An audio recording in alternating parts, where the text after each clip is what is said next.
ஹalleluya ஹalleluya ஹalleluya. கர்த்தருடைய பரிசுத்த நாமத்திற்கு மகிமையும் ஸ்தோத்திரமும் உண்டாவதாக. ஆண்டவருடைய பெரிதான கிருபையினாலே 2023ஆம் ஆண்டை நாம் நல்ல முறையில் கடந்து திரும்பவும் ஒரு வருடத்தை தேவனாக நமக்கு கூட கூட்டி கொடுத்து ஆயுசு நாட்களை கூட்டி கொடுத்து இந்த 2024ஆவது ஆண்டை தேவனாக நாமே காணும்படியாக எனக்கு உங்களுக்கு கூட கிருபை செய்தார். அதற்காக நான் ஆண்டவருக்கு அதிகமாக நான் ஸ்தோத்திரம் செலுத்துகிறேன்.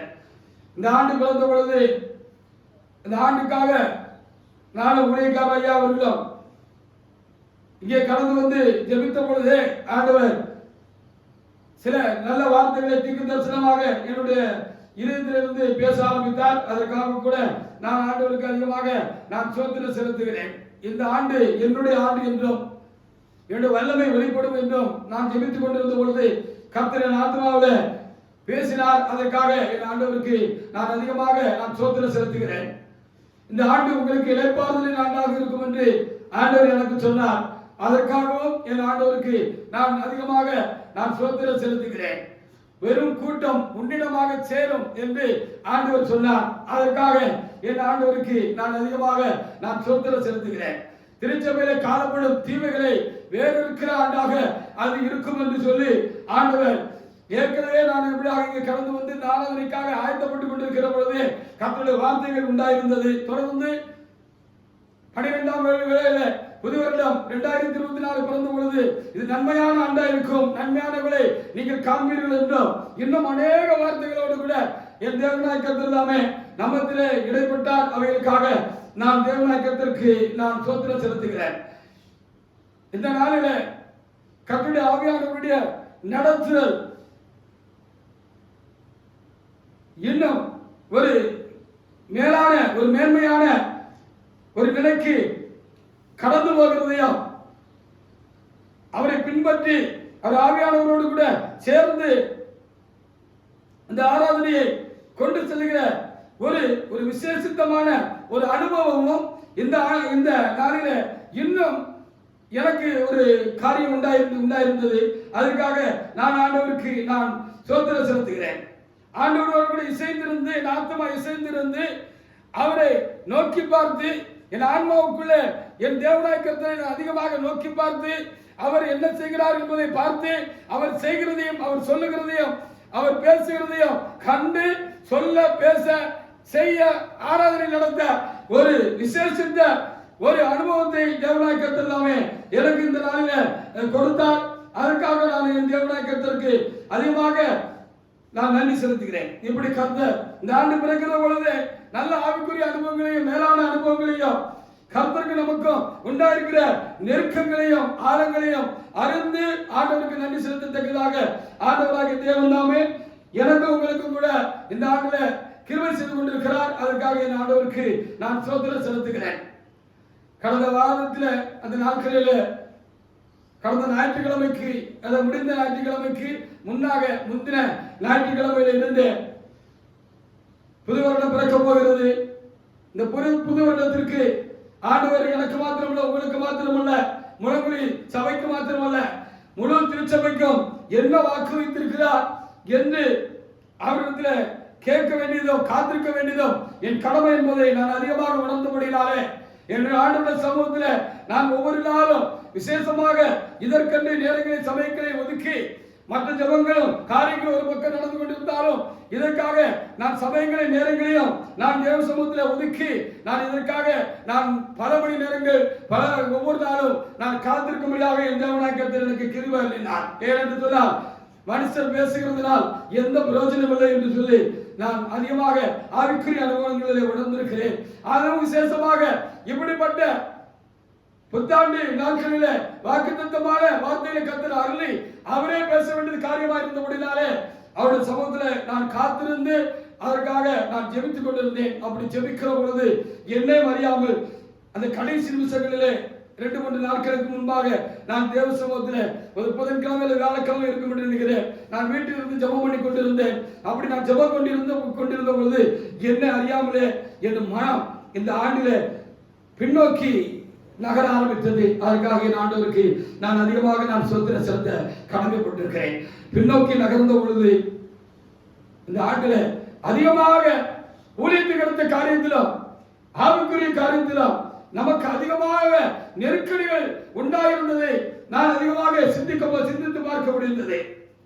கடந்த ஆண்டிலே ஆண்டவர் நமக்கு வாக்குறுதி போல மகிழ்ச்சியான ஆண்டாக இருக்கும், பெரிய காரியங்களை நான் உங்களுக்கு செய்வேன் என்று சொன்ன ஆண்டாக இருந்து அப்படியே பலவிதமான தடைகள் மத்தியிலும் பலவிதமான போராட்டமான சூழ்நிலைகள் மத்தியிலும் மனுஷர்கள் சாத்தாலும் நமக்குறமாக எழுப்பி தீங்கு செய்ய முற்பட்ட அந்த நேரங்களில் காலங்களிலும் கர்த்தர் தயவாக நம்மோடு கூட இருந்து என்ன செய்தார்? அப்படி சொன்னது போல அநேக நன்மைகளை என்னுடைய குடும்பத்திலே, உங்களுடைய குடும்பத்திலே, தேவனுடைய பிள்ளைகளுடைய குடும்பத்திலே, ஊழியக்காரர்கள் குடும்பங்களிலே கர்த்தர் செய்தார் என்பதை நினைத்து கர்த்தருக்கு நன்றி செலுத்தினாலும், மறுபக்கத்தில் ஊழியத்துக்கு அடுத்த காரியத்தில் சாத்தான் சில இடங்களில் நடந்து கொண்டிருந்தானே கர்த்தருடைய காரியங்களை முடக்கி போட்டதையும் நான் எண்ணி பார்த்த பொழுது என் தேவனை நோக்கி நான் கூப்பிட ஆரம்பித்தேன். தேவனே, இவைகளெல்லாம் ஏன் நேரிட்டது? இவைகளெல்லாம் நேரிடாதபடி காக்க வேண்டும் என்று சொன்னால்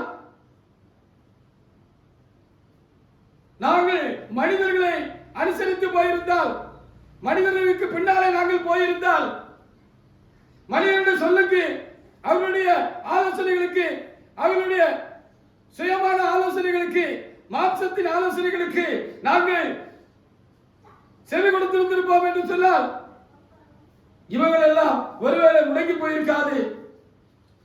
இவர்களை நாங்கள் தக்க வைத்திருக்க முடிய மாட்டோம்.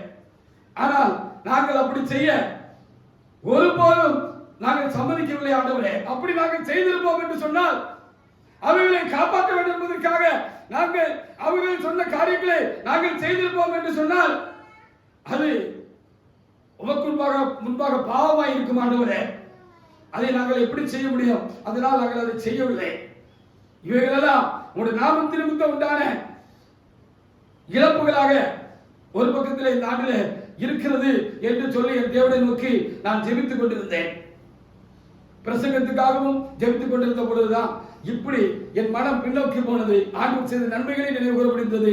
இந்த ஆண்டிலே சத்துருவும் மனிதர்களும் கைகோர்த்து செய்த தீமைகளும் எனக்கு முன்பாக வந்த பொழுது இவைகளாம் உமக்காகத்தான் ஆண்டவரே இப்படிப்பட்டதான இழுக்கு அல்லது இப்படிப்பட்டான அவமானங்கள், நிந்தைகள் எல்லாம், குறைகள் எல்லாம் நாங்கள் சுமந்து வந்திருக்கிறோம் அப்பா இந்த ஆண்டுல என்று சொல்லி அவரிடத்தில் நான் விண்ணப்பித்துக் கொண்டிருந்தேன். அப்பொழுது திடீரென்று எனக்கு ஆவியில ஒரு நடத்தல் உண்டாயிற்று.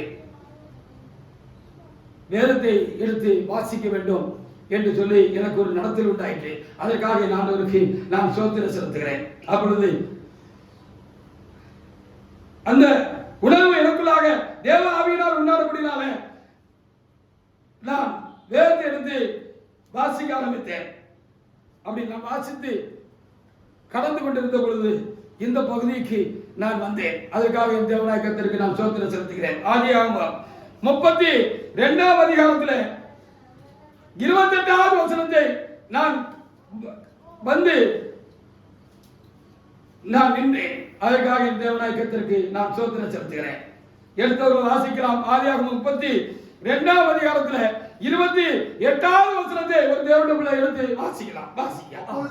அப்பொழுது அவர் உன் பேர் யாக்கோபு எனப்படாமல் உன் பேர் இனி யாக்கோபு என்று எண்ணப்படாமல் இஸ்ரவேல் எனப்படும் தேவனோடும் மனிதனோடும் போராடி மேற்கொண்டாயே என்று இந்த வார்த்தை நான் வாசித்த மாத்திரத்தில் எனக்குள்ள இருந்து ஆண்டவர் பேச ஆரம்பித்தார். ஆண்டவருடைய சத்தம் எனக்குள்ளாக தொனிக்க ஆரம்பித்தது. அதற்காக என் தேவனாய கர்த்தருக்கு நான் ஸ்தோத்திரம் செலுத்துகிறேன். அவர் என்ன பார்த்து சொன்னாரு, என்கிட்ட பேசினாரு, நீயும் தேவனோடும் மனிதனோடும் போராடி மேற்கொண்டாயே என்று என் ஆண்டவர் என்னோடு கூட பேசினார். அல்லேலூயா. சில காரியங்கள் நடந்து விட்டதான காரியங்கள் என்னை அழைத்துக் கொண்டிருந்த பொழுது இந்த ஆண்டுக்குரிய இந்த புத்தாண்டுக்குரிய செய்தியாக நான் தேவ சமூகத்தில் செய்திக்காக நான் காத்திருந்த வேளையில இந்த பகுதியை வாசிக்க முடியாத தேவனாய் கர்த்தர் எனக்கு உணர்வூட்டி அதை வாசிக்க செய்த பொழுது அதை வாசித்து நான் முடிக்க கூட இல்லை. அப்பொழுது ஆண்டவர் உள்ள இருந்து என்கிட்ட பேசினாரே, மகனே நீயும் தேவனோடு மனுஷரோடும் போராடி மேற்கொண்டாயே என்று சொல்லி என் தேவனாய் கர்த்தர் என்னோடு கூட பேசினார். அல்லேலூயா. அதற்காக என் ஆண்டவருக்கு நான் ஸ்தோத்திரம் செலுத்துகிறேன். அதனால இந்த இஸ்ரவேல் என்னும் இந்த பெரிய நாமத்தை உனக்கும் கற்பிக்கிறேன். எனக்கு மாத்திரமல்ல, என்னோடு விட சேர்ந்து இந்த ஊழிய பாதையிலே இருக்கிற உங்களுக்கும் அந்த மகிமை உண்டு. என்னோடு விட தேவாராதனை செய்கிறதான உங்களுக்கு உண்டு. இந்த ஆண்டிலே நம்மோடு கூட திருச்சபையாக கர்த்தருடைய சேனையாக இருக்கிற நம்மோடு கூட சேர்ந்து கொள்ள போகிறான மக்களுக்கும் உண்டு என்று நான் அறிந்து என் தேவனாய் கர்த்தருக்கு நான் நன்றி செலுத்துகிறேன். அதற்காக என் தேவனை நான் ஸ்தோத்திரிக்கிறேன். இதுவே இந்த ஆண்டுல நமக்கு கொடுக்கப்பட்ட வாக்குத்தத்தமான காரியமாக, வார்த்தையாக, வசனமாக, செய்தியாக கர்த்தர் தந்திருக்கிறார். அதற்காக என் ஆண்டவருக்கு நான் அதிகமாக நான் ஸ்தோத்திரம் செலுத்துகிறேன். திரும்ப வாசிக்கலாம், ஒருவர் வாசிக்கலாம். ஆதியாகமம் 32:28 அந்த வாக்குத்தத்தமான வார்த்தை, அந்த செய்திக்குரிய பிரசங்க வாக்கியமும் கர்த்தர் நமக்கு தந்திருக்கிறார். அதற்காக நாம் தேவனை நாம் ஸ்தோத்திரிப்போமாக. வாசிக்கலாம். அப்பொழுது அவர் உன் பேரில் யாக்கோபு என்னப்படாமல் இஸ்ரவேல் என்னப்படும், தேவனோடும் மனிதரோடும். ஆமா, யார் ஜெயிச்சவங்களோ, யார் ஜெயிக்கிறவங்களோ அவங்களுக்கு தான் இந்த இஸ்ரவேல் என்கிறாங்க இந்த பெரிய நாமம் யாக்கோபுக்கு தரிப்பிக்கப்பட்டது போல தரிப்பிக்கப்படும் என்று சொல்லி நாம் உணர்கிறோம். நமக்கு கர்த்தர் சொல்லுகிறார். அதற்காக நாம் தேவனாய் கர்த்தருக்கு நாம் ஸ்தோத்திரம் செலுத்துவாங்க. கர்த்தரோடு கூட நின்று யார் ஜெயிக்கிறார்களோ, கர்த்தருடைய காரியத்தில் யார் ஜெயிக்கிறார்களோ அவர்களுக்கு கர்த்தர் என்ன செய்வார்? யாக்கோபுடைய பேரை அவருக்கு ஆசீர்வதித்து அவருக்கு இஸ்ரவேல் என்று ஒரு நாமத்தை அவருக்கு கர்த்தர் தரிப்பித்தது போல எனக்கும் உங்களுக்கும் நம்முடையவர்களுக்கும் உண்மையாய் தேவனை பின்பற்றுகிறார திருச்சபையுடைய ஊழியக்காரர்களுக்கும் ஜனங்களுக்கும் நம்மை சேர போகிறதான பெரும் கூட்டத்திற்கும் தேவனாய் கர்த்தர் என்ன செய்வார்? இஸ்ரவேல் என்கிறான அந்த பெரிய நாமத்தை நம்ம எழுதுவார், நம்ம தரிப்பார் என்று கர்த்தர் எனக்கு சொன்ன அந்த அன்பான வார்த்தைகளுக்காக என் ஆண்டவருக்கு நான் அதிகமாக என்ன செய்கிறேன்? நான் ஸ்தோத்திரம் செலுத்துகிறேன். இஸ்ரவேல் என்று சொன்னால் அவன் போராடி மேற்கொண்டவன், ஒரு வெற்றியாளன், ஜெயம் பெற்றவன், ஜெயித்தவன், ஜெயிக்கிறவன் என்று சொல்லி அதனுடைய அர்த்தமாக இருக்கிறது. நாம் ஜெயிக்கிறவர்களாக தேவ சமூகத்தில் நிற்கிறோம், ஜெயித்தவர்களாக ஜெயிக்கிறவர்களாக அவர் சமூகத்தில் நிற்கிறோம். இந்த ஆண்டவருடைய நாமத்தினாலே நமக்கு எப்படிப்பட்ட ஒரு பெரிய நாமத்தை தேவனாய் கர்த்தர் தரிப்பிக்கும்படியாக சித்தம் கொண்டபடியாலே நாம் தொடர்ந்து ஜெயிக்கிறவர்களாக இந்த ஆண்டில் இருப்போம். அநேக காரியங்களை நாம் ஜெயம் எடுப்போம் கர்த்தருடைய நாமத்தினாலே. அதற்காக என் ஆண்டவருக்கு நான் அதிகமாக நான் ஸ்தோத்திரம் செலுத்துகிறேன். இன்னொரு பக்கத்தில் பரிசுத்தவான்கள் சொல்ல கேட்டிருக்கிறேன். இஸ்ரவேல் என்று சொன்னால் தேவ பிரபு என்று சொல்லியும் அதை குறித்து ஒரு காரியம் உண்டு. நாம் ஆண்டவரத்திலே ஐஸ்வர்யம் உள்ளவர்களாக இருக்கிறோம். மனிதர்கள் மத்தியிலே நாம் தரித்திரர்களாக இருக்கிறோம், சின்னவர்களாக இருக்கிறோம், அற்பமானவர்களாக எண்ணப்படுகிறோம், காணப்படுகிறோம், பேசப்படுகிறோம், நினைக்கப்படுகிறோம். இருக்கட்டும், நமக்கு அதை பற்றி அவசியமே கிடையாது. மனுஷரை பிரியப்படுத்துறதுக்காகவா நான் தேவ சமூகத்தில் நிற்கிறேன்? மனுஷரை சார்ந்து ஜீவிக்கும்படியாக, ஊழியம் செய்யும்படியாகவா நான் நீங்களும் ஆண்டவருடைய சமூகத்தில் இருக்கிறோம்? இல்லை, நாம் தேவனை பிரியப்படுத்துவர்களாக நாம் தேவ சமூகத்தில் இருக்கிறோம். ஆனபடினாலே தேவனிடத்தில் நாம் ஐஸ்வர்யம் உள்ளவர்களாக இருக்கிறோம். அதற்காகவும் என் ஆண்டவருக்கு நான் அதிகமாக நன்றி செலுத்துகிறேன். யாக்கோபு ஒரு வாக்குத்தத்த புத்திரராக இருக்கிறார். ஆமென், ஹல்லேலூயா. யாக்கோபு ஒரு வாக்குத்தத்த புத்திரராக இருக்கிறார். வாக்குத்தத்தத்தை தேவனிடத்திலிருந்து பெற்ற ஒரு தேவ மனுஷனாக இருந்தார் என்று சொல்லி நாம் அறிய முடிகிறது. அவைகளுக்காக என் ஆண்டவருக்கு நான் அதிகமாக ஸ்தோத்திரம் செலுத்துகிறேன். நானும் நீங்களும் கூட வாக்குத்தத்த புத்திரர்களாக இருக்கிறோம். அதற்காக நாம் ஆண்டவரை நாம் ஸ்தோத்திரிக்க வேண்டாம். நாம் கர்த்தருடைய சேனையாக இருக்கிறோம். நமக்கு கொடுக்கப்பட்ட வாக்குத்தத்தம் என்ன? நமக்கு கொடுக்கப்பட்ட வாக்குத்தத்தம் என்ன? தலைமையின் மரணத்துக்கு பின் விழுந்து கிடக்கிற புதிய எருசலேம் சபையை எடுத்து கட்டுவாய் என்பதே அந்த வாக்குத்தத்தமாய் இருக்கிறது. அதற்காக நாம் ஆண்டவருக்கு நாம் ஸ்தோத்திரம் செலுத்துவோமாக. விழுந்து கிடக்கிறான இந்த கடைசி கால திருச்சபையை திரும்பவும் அதன் அடிസ്ഥാനத்தில் அது நின்று போனதான கட்டுமானத்திலிருந்து திரும்பவும் அதை சிதறடைந்த காரியங்கள் எல்லாம் செப்பனிட்டு சீர்படுத்தி பரிசுத்தப்படுத்தி மீண்டும் சபைக்குள்ள பயபக்தியை உண்டாக்கி அதை தொடர்ந்து எழுப்பி கட்ட வேண்டியது நம்முடைய காரியமாக இருக்கிறது. அந்த வாக்குத்தத்தம் கர்த்தருடைய சேனையாகிய நமக்கு திருச்சபையாகிய நமக்கு தேவனாகிய கர்த்தர் கொடுத்திருக்கிறார். அதற்காக நாம் தேவனாகிய கர்த்தருக்கு நாம் ஸ்தோத்திரம் செலுத்துவாங்க. இதை கட்டுவதற்கு வெற்றியாளர்கள் தேவை, ஜெயிக்கிறவர்கள் தேவை. தோத்து போனவர்களை வச்சு கட்ட முடியாது, தோத்து போனவர்களை வைத்து கட்ட முடியாது. விழுந்து போனவர்களை கொண்டு கர்த்தர் நம்முடைய சபையை கட்ட முடியாது. சபையை கட்டி எழுப்பி ஜனங்களை பரிசுத்தப்படுத்த அவர்களால் கூடாது. ஏற்கனவே அவர்கள் தோத்து போனார்கள்.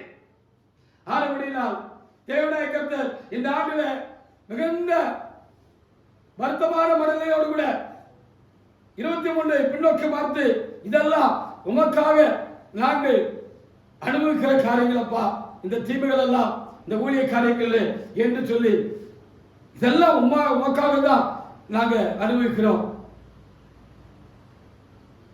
உமை விட்டு வளர்ப்புறம் சாஞ்சிடக்கூடாது அப்படிங்கிறதுக்காக தான் நாங்க என்ன செஞ்சிருக்கிறோம். இப்படிப்பட்ட காரியங்களை கலந்து போகிறோம் என்று சொன்ன பொழுதுதான் நீ ஜெயித்திருக்கிறாய், நாம் ஜெயித்திருக்கிறோம். கர்த்தருடைய சேனையாக சிறு கூட்டமாக திருச்சபையாக கர்த்தரால் அங்கீகரிக்கப்பட்ட கூட்டமாக இருக்கிற நாம் ஜெயித்திருக்கிறோம்.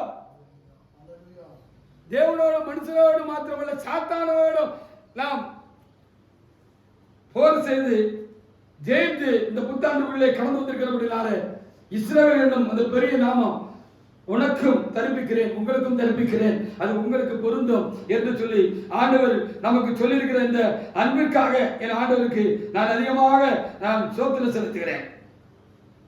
இந்த 9 ஆண்டு காலமாக திருச்சபை என்ற காணப்படுகிற தலைவராக தலைமையா கடந்து போய்விட்ட இந்த காலங்களிலே இந்த 9 ஆண்டு காலமாக சத்தியத்தின்படி நடந்து சபையின் சத்தியத்தையும் பாதுகாக்கிறதுக்காக நாம் போர் செய்தோம். அதுதான் உண்மை. ஹல்லேலூயா. நாம் எதற்காக போர் செய்தோம்?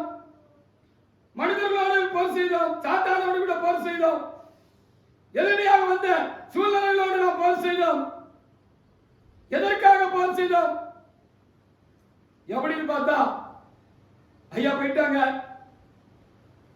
ஐயா விட்டு போன சபையின் சத்தியத்தையும் பாதுகாத்து அதை திரும்பவும் ஸ்டாண்ட் பண்ண வைக்கணும். முதல்ல அதுக்கு சபையின் சத்தியத்தையும் பேணி பாதுகாக்கணும். சபையின் சத்தியத்தை பேணி பாதுகாக்கிறதுக்காக இந்த 9 ஆண்டு காலமாக நாம் என்ன செய்வோம்? நாம் என்ன செய்திருக்கிறோம்? ஒரு சிறு கூட்டமாக இருந்து விசேஷமாக தனி மனிதனாக நான் நின்று அதற்காக மனிதர்களோடு சாத்தானோடு போராடினேன். என் தேவனோடு கூட நான் அதற்காக போராடினேன். அதற்காக என் தேவனாகிய கர்த்தருக்கு ஸ்தோத்திரம் செலுத்துவோமாக. நீங்களும் போராடினீர்கள். எத்தி நிற்கிற நீங்களும் இந்த 9 ஆண்டு காலமாக இவைகளுக்காக நான் போர் செய்தோம். எப்படி ஆயினும் திருச்சபையானது பாதுகாக்கப்பட வேண்டும். தேவனால் எழுப்பப்பட்டது திருச்சபை பாதுகாக்கப்பட வேண்டும். திருச்சபை எழுப்புவதற்கு காரியமாக இருந்தால சத்தியம் காக்கப்பட வேண்டும். சத்தியமே சபையா இருக்கிறது, சபை சத்தியமா இருக்கிறது. அப்படினாலே இந்த சபையின் சத்தியத்தையும் பாதுகாக்க வேண்டும் என்பதற்காக நாம் போர் செய்தோம். நாம் வீழ்ந்து விடவில்லை, தோற்று விடவில்லை. நாம் தேவனையும் இந்த காரியத்திலே அசைத்து மேற்கொண்டோம். மனிதர்களோடு போர் செய்து நாம் மேற்கொண்டிருக்கிறோம். அதற்காக நாம் ஆண்டவருக்கு அதிகமாக நாம் நன்றி செலுத்த வேண்டியவர்களாக இருக்கிறோம். எப்படி சபையின் சத்தியத்தை பாதுகாத்து சபையை எழுப்பி கட்டித்தர வேண்டும் என்று தேவனோடும் ஜெபத்திலும் பிரயாசங்களிலும் நாம் போராடினோம், வெற்றி பெற்றிருக்கிறோம். அதற்காக என் ஆண்டவருக்கு நாம் ஸ்தோத்திரம் செலுத்த கடமைப்பட்டிருக்கிறோம். அநேகமாக மற்றவர்கள் எல்லாரும் சீர்கெட்ட ஏசாவை போல் சீர்கெட்டு வழி தப்பி சோரமான இந்த காலங்களிலே நாம் வீழ்ந்து விடாமல் சத்தியத்தின்படி நடந்து சத்தியத்தின் சபையின் காத்து வருகிறோம். இந்த பெரிய ஆசீர்வாதம் எனக்கு உங்களுக்கும் உண்டாயிருக்கிறது. அதற்காக ஆண்டவருக்கு நாம் அதிகமாக ஸ்தோத்திரம் செலுத்துவாங்க. அதனால்தான் ஆண்டவர் இந்த ஆண்டுக்குரிய வாக்குத்தத்த வார்த்தைகளுக்காக நான் தேவ சமூகத்தில் காத்திருந்து என் தேவனை நோக்கி பார்த்த பொழுது கர்த்தர் 32:28 கடந்து செல்லும்படியாக தேவனாய் கர்த்தர் என்னோடு கூட இடைப்பட்டு நீயும் தேவனோட மனிதனோடும் போராடி மேற்கொண்டாயே என்று சொல்லி இந்த நல்ல நாமத்தை, இந்த பெரிய நாமத்தை, இந்த இஸ்ரவேல் என்ற பெரிய நாமத்தை உனக்கு தருகிறேன் என்று சொல்லி சொன்னார். இஸ்ரவேல் என்று சொன்னால் ஜெயம் பெற்றவன், வெற்றி பெற்றவன், தேவனோடு மனிதனோடு போராடி ஜெயித்தவன் என்று சொல்லி அர்த்தம். அந்த நல்ல நாமம் இந்த வருடத்தில் நமக்கு தேவனால் சூட்டப்பட்டிருக்கிறதற்காக ஆண்டவருக்கு நாம் அதிகமாக நாம் நன்றி செலுத்த கடமைப்பட்டிருக்கிறோம். கலாத்தியருக்கு எழுதின புத்தகத்தில் 5ஆம் அதிகாரத்தில் 25வது வசனத்தை ஒரு தேவனுடைய பிள்ளை எடுத்து வாசிக்கலாம். வாசிக்கலாம். கலாத்தியர் 5:25. அப்போ நாம் ஆவிக்குரிய இஸ்ரவேலர்களாக இருக்கிறோம்.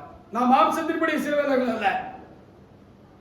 நாம் ஆவியின்படி நாம் ஆவிக்குரிய இஸ்ரவேலர்களாக இருக்கிறோம் என்று சொல்லி நாம் அறிந்திருக்கிறோம். ஆவியை பெற்றதினால் ஒருவர் ஆவிக்குரிய இஸ்ரவேலரா அல்லது எப்படி? தேவாவியை ஒரு மனிதன் தமக்குள்ளே பெற்றிருக்கிறதுனால் மட்டும் அவன் ஆவிக்குரிய இஸ்ரவேலனா நாம் சிந்தித்து பார்க்க வேண்டிய ஒரு காரியமாக இருக்கிறது. வேதம் என்று சொல்லுகிறது என்று பாருங்கள். கலாத்தியர் 5:25 ஒரு தேவனுடைய எடுத்து வாசிக்கலாம்.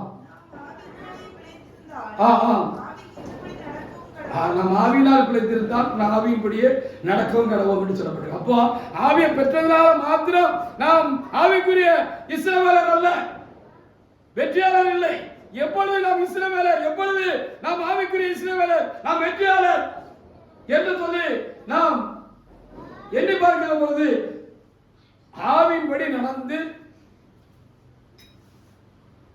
அதன்படி இருந்தா நம்ம வெற்றியாளர், இல்லைன்னா நம்ம வெற்றியாளர் இல்லை. அப்படின்னா தேவனுடைய பிள்ளைகளே, எதற்கு கர்த்தர் நமக்கு இஸ்ரவேல் என்கிற நாமத்தை, ஆவிக்குரிய இஸ்ரவேல் என்கிற நாமத்தை பிரத்யேகமாக தேவனாய கர்த்தர் நமக்கு இந்த ஆண்டிலே கற்பித்தார் என்று சொல்லி பார்க்கிற பொழுது நாம் ஆவியின்படி நடந்தோம். ஆண்டவருடைய ஆவியின்படி இந்த 9 ஆண்டு காலமாக, அதற்கு முன்னாலும் அப்படித்தான் நடந்து கொண்டிருந்தோம், இப்பவும் அப்படிதான் நடந்துகிட்டு இருக்கோம். அப்போ தோத்து போனவங்க, விழுந்து போனவங்க எல்லாம் ஒருவேளை பார்க்கிற பொழுது அதுக்கு முன்னாலே அவங்க தோத்து போயிட்டாங்க, விழுந்து போயிட்டாங்க, ஆனா நடிச்சுக்கிட்டு இருந்திருக்கிறாங்க, சேர்த்து மாதிரி எழுதிட்டு இருக்கிறாங்க, நடிச்சிட்டு இருந்திருக்கிறாங்கன்னு சொல்லி அர்த்தம். நம்ம என்றைக்கு என் தேவனை நான் பற்றி கொண்டேனோ அந்த நாளிலிருந்து தேவனுடைய காரியமாக ஒரு தனிப்பட்ட ஒரு பக்தி வைராக்கியம், அது எப்படியான ஒரு பக்தி வைராக்கியம் எல்லா காலங்களிலும் எனக்கு உண்டாயிருந்தது. அது தேவனை பற்றி உண்டாயிருந்தது, தேவனுடைய சமய கருத்து குறித்து உண்டாயிருந்தது, தெரிந்து கொள்ளப்பட்ட பரிசுத்தவான்கள் மேல உண்டாயிருந்தது. அதற்காக என் தேவனாய கர்த்தருக்கு நன்றி செலுத்துகிறேன். அதற்காக நான் அநேக காரியங்களை என்னுடைய வாழ்க்கை அனுபவங்களில் பின்தள்ளி போட்டிருக்கிறேன், வேண்டாம் என்று பின்தள்ளி போட்டிருக்கிறேன். அந்த வைராக்கியம் முன்னே இருந்தது, பின்னே இருந்தது, இப்பொழுதும் இருக்கிறது. அதற்காக என் ஆண்டவருக்கு நான் ஸ்தோத்திரம் செலுத்துகிறேன். ஆனபடினால நான் தேவனுக்கு உட்பட்ட காலங்களில் இருந்து, சபைக்கு உட்பட்ட காலங்களில் இருந்து என் தேவனாய கர்த்தரையும் சபையும் பின்பற்றி நடக்கிறதுல ரொம்ப கருத்துள்ளவனாக எல்லா காலங்களில் இருந்து, விசேஷமாக தலைமையான மரணத்துக்கு பிற்பாடு ரொம்ப கவனமாகவும் ஜாக்கிரதையாகவும் நான் இருந்தேன். என்னுடைய தேவனாய கர்த்தரும் அந்த ஆவியானவரும் என்னை ஆவியின்படி நடத்தினார். அவருடைய ஆவியானவர் என்னை நடத்தினார், உங்களை நடத்தினார். அதற்காக என் தேவனாய கர்த்தருக்கு நான் அதிகமாக நான் ஸ்தோத்திரம் செலுத்துகிறேன். கலாத்தியர் 5:25 சொல்றத நாம கேட்கிற பொழுது, வாசிக்கிற பொழுது நாம் அறிய வேண்டியது என்று சொன்னா, ஒரு மனிதன் தேவாவை பெற்றதுனால் மட்டுமல்ல, ஆவியால் நடத்தப்படுகிறவராக இருக்க வேண்டும், ஆவின்படி நடக்கிறவர்களாக இருக்க வேண்டாம். அவர்களே ஆவிக்குரிய இஸ்ரவேலர்கள் என்று சொல்லி பார்க்கலாம். தேவனாகிய கர்த்தர் பிரத்யேகமாக யாக்கோபு ஆசீர்வதித்த கர்த்தர் அதே வார்த்தை இஸ்ரவேல் என்ற நாமத்தை நமக்கும் கற்பித்து நம்மை ஆசீர்வதிக்கிறார். அந்த ஆண்டிலே நாம் ஆசீர்வதிக்கப்பட்டவர்களாக இருப்போம். அதற்காக நாம் தேவனாகிய கர்த்தருக்கு அதிகமாக நாம் ஸ்தோத்திரம் செலுத்துவாக. நான் காத்திருந்த பொழுது நான் சொன்னது போல இந்த ஆண்டு இளைப்பாறுதலின் ஆண்டாக இருக்கும் என்று சொன்னார். இந்த நாமத்தை யாக்கோபுக்கு தேவன் தரித்த பிற்பாடு அதுவரைக்கும் இருந்த விக்கிரம், பிரச்சனை, போராட்டம், பல போராட்டங்கள் அவருக்கு உண்டாயிருந்தது. மனிதரோடும் தேவனோடு அவர் போராட வேண்டியது இருந்தது. அது எல்லா போராட்டமும் நீங்கி அவர் என்ன செஞ்சார்? அதுக்கப்புறம் அவர் இளைப்பாறுதலான ஒரு கால சூழ்நிலைக்குள்ளே அவர் போனார் என்று சொல்லி நாம் அடுத்து காரியங்கள் அறிகிறோம். அதற்காகவும் என் ஆண்டவருக்கு நான் ஸ்தோத்திரம் செலுத்துகிறேன். 2 யோவான் 4ஆம் அதிகாரத்தை ஒரு தேவனுடைய எடுத்து வாசிக்கலாம். 2 யோவான் 4ஆம் அதிகாரம்.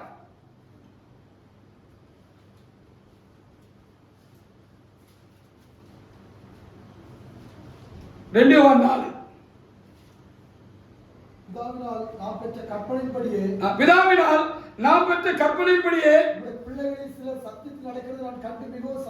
உங்களுடைய பிள்ளைகளில் சிலர் சத்தியத்தில் நடக்கிறதை கண்டு நான் சந்தோஷப்பட்டேன் என்று சொல்லி யோவான் அப்போஸ்தலர் அம்பாள் என்கிறான ஒரு தேவனுடைய மனுஷிக்கு, ஒரு தேவனுடைய மகளுக்கு அவர் கடிதம் எழுதினார் என்று சொல்லி அங்கே எழுதப்பட்டிருக்கிறது. அப்போ ஆவியின்படி நடக்கிறது, ஆவியிலே நடக்கிறது என்று சொன்னால் அறிந்த சத்தியத்தின்படி இறை காரியங்களின்படி நடக்கிறது தான் ஆவியின்படி நடக்கிறது என்று சொல்லி நாம் அறிய வேண்டியிருக்கிறது. இப்படி நடக்கிறதுக்கு அதில் நம்ம உறுதியாக இருக்கிறதுக்கு விரோதமாக அநேக காரியங்கள் எதிர்கொண்டு வந்தது. நமக்கு விரோதமாக நம்மிடத்தில் நமக்கு விரோதமாக எதிர்த்து கொண்டு வந்தது.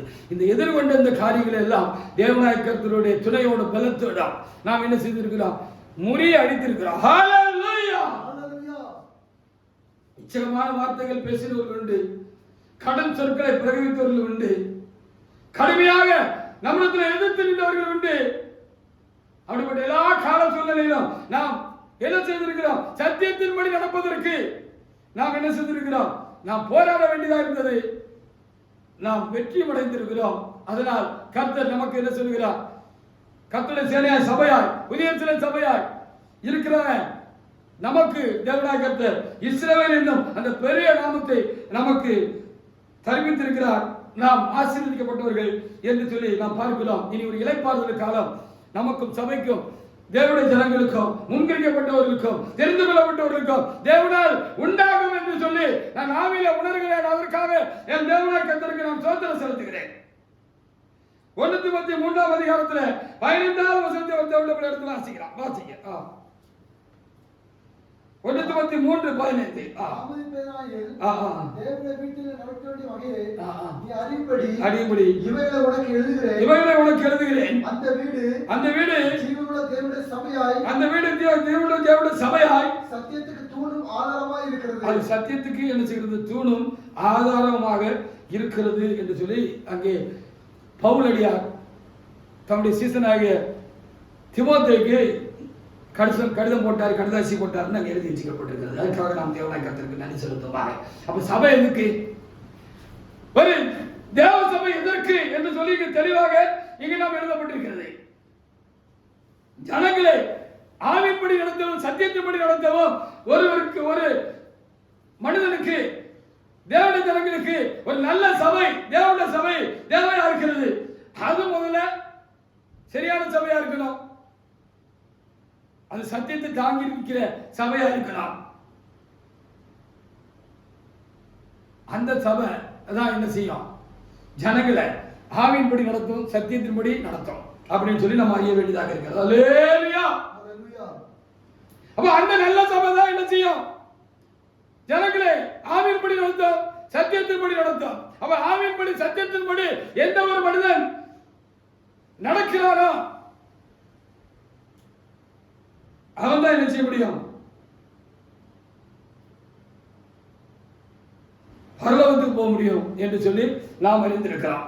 அவைகளை படிக்கட்டுகளாக இருக்கின்றன. சத்தியமே பரலோகத்துக்கு படிக்கட்டுகளாக, வாசலாக இருக்கிறது என்று சொல்லி நாம் பார்க்கிறோம்.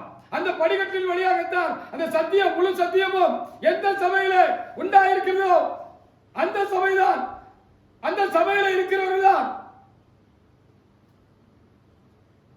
அந்த படிக்கட்டு வழியாக ஏறி என்ன செய்ய முடியும், மோட்சம் போய் சேர முடியும் என்று சொல்லி பார்க்கிறோம். ஒன்றை விட்டுட்டா விட கஷ்டம் தான். 1, 2, 3 என்று நமக்கு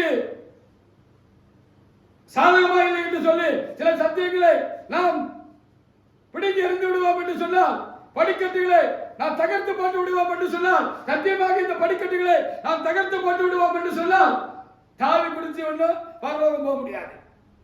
அது செல்லத்துல பெரிய சேதத்தை உண்டாக்கி விடும் என்று சொல்லி பார்க்கிறான். வேதத்திலே விசேஷமாக புதிய ஏற்பாட்டு சபைக்கென்று புதிய ஏற்பாட்டில் எழுதி கொடுக்கப்பட்டிருக்கிற எல்லா வசனங்களும் வார்த்தைகளும் கை கொள்ளப்பட வேண்டிய ஒன்றாக இருக்கிறது. வேண்டாம் என்று புறக்கணிக்கப்பட வேண்டியது ஒன்றுமே கிடையாது. அதை தேவனுடைய பிள்ளைகள் உணர்ந்து கொள்ள வேண்டும். அப்படியானால் பூரண சத்தியம் பூரண சபையில உண்டாயிருக்கும். அங்கே வருகிற மக்கள் கர்த்தருடைய ஆவியானவரால் நடத்தப்படுவார்கள், ஆவியால் நடத்தப்படுவார்கள், சத்தியத்திலே நடப்பார்கள் என்று சொல்லி பார்க்கலாம். இதற்கு தான் சபை வேண்டாம்.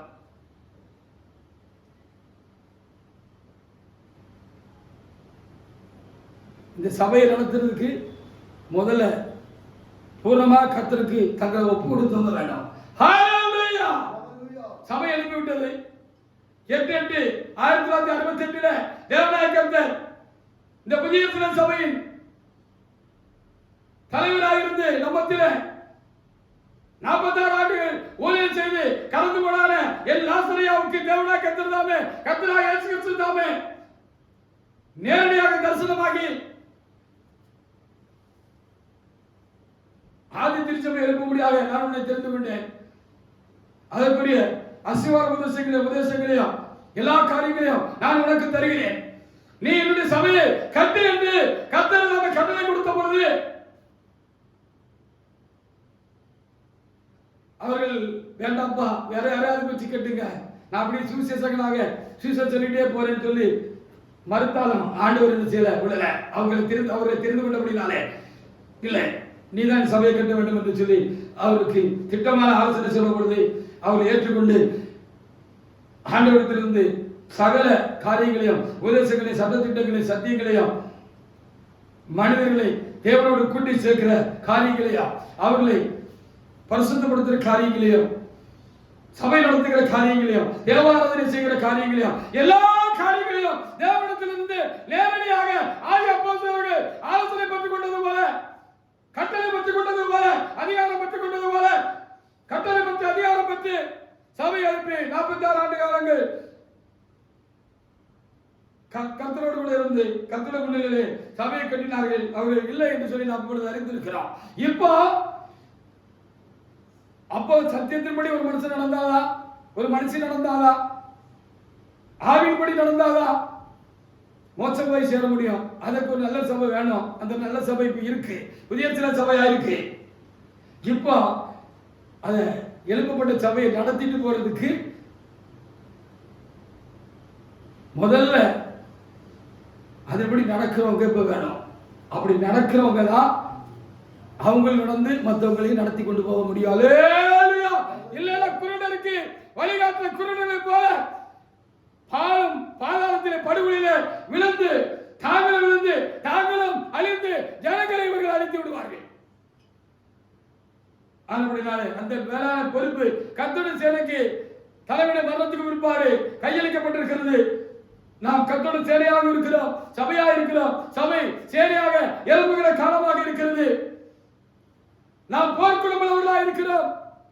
தீமைகளை எதிர்த்து போர் செய்கிறவர்களாக இருக்கிறோம். சாத்தானை எதிர்த்து போர் செய்கிறவர்களாக இருக்கிறோம். மனிதனுக்கு காரியங்களுக்கு எதிர்த்து நாம் போர் செய்கிறவர்களாக இருக்கிறோம். நாம் ஒருபோதும் கர்த்தருடைய கிருபையினாலே விழுந்து விடவில்லை, தோற்கவில்லை. நாம் ஜெயம் கொள்கிறவர்களாக இருக்கிறோம். அதற்காக ஆண்டவருக்கு நான் அதிகமாக என்ன செய்கிறேன், சோத்திரம் செலுத்துகிறேன்.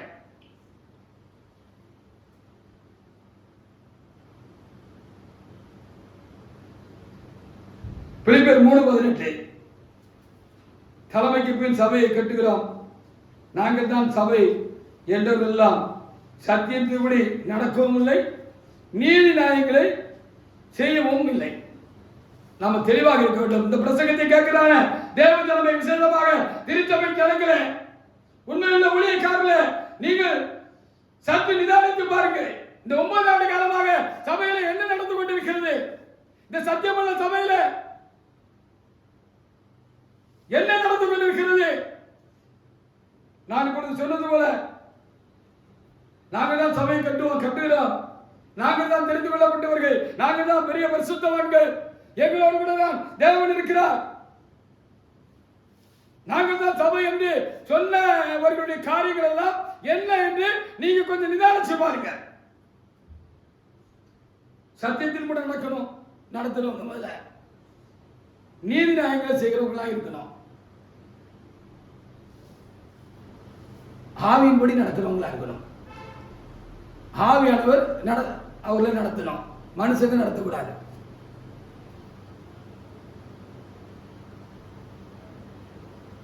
மனுஷ சொல் பேச்சு கேட்டு என்ன செய்யக்கூடாது, நடக்கக்கூடாது. வாசிங்க பிலிப்பியர் 3:18. ஏனெனில் அநேகர் வேறு விதமாய் நடக்கிறார்கள். கிறிஸ்துவின் சிலுவைக்கு பயனர் என்று உங்களுக்கு அநேகரை சொன்னேன். இப்பொழுது கண்ணீரோடும் சொல்கிறேன். இப்ப என்ன நடந்திருக்குன்னு நீங்களே பார்த்துக்கோங்க. நான் இப்ப திரும்ப இந்த காரியங்களை நான் பேசுகிறது நல்ல காரியம் என்று சொல்லி நான் நினைக்கிறேன். அப்போ சத்தியத்தின்படி நடக்கல, நீதி நியாயங்களை இவங்க செய்யல.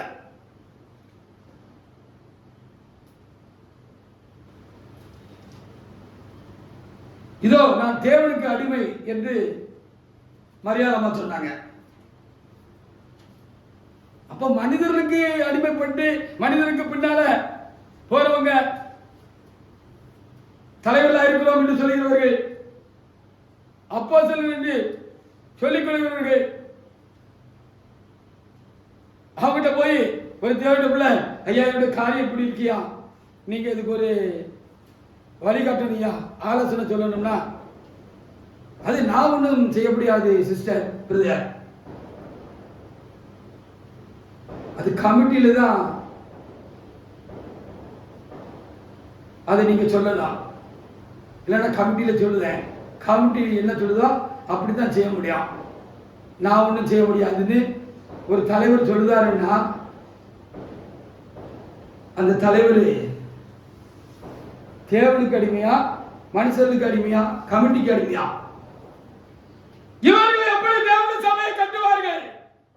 தேவ சமூகத்தில் விழுந்து கிடந்து காத்து கிடந்து மரியாதை சொன்னது போல நான் தேவனே நான் உனக்கு அடிமை என்று சொல்லி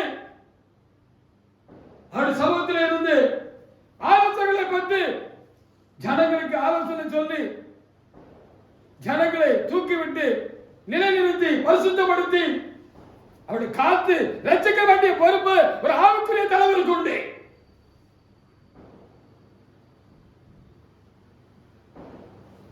அப்ப இவர்கள் எப்படி நடத்த முடியும்? 1 Corinthians 7:23 வாசிங்க.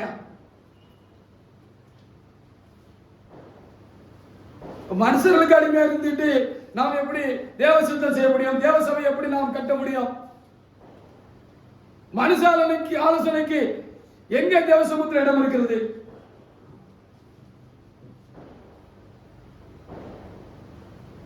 வாசிங்க 1 Corinthians 7:23. நீங்கள் கிரயத்துக்கு கொல்லப்பட்டீர்கள். ஆமா, நீங்கள் கிரயத்துக்கு கொல்லப்பட்டீர்கள். மனுஷனுக்கு அடிமையாகாதீர்கள். ஆமா, மனுஷனுக்கு அடிமையானா சாத்தானுக்கு அடிமையான மாதிரிதான். ஆவியின்படி நடக்காமல்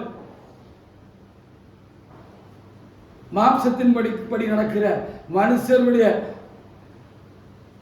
காரியங்களுக்கு இடம் கொடுத்தோம்னா சாத்தானுக்கு இடம் கொடுத்த மாதிரி தான்.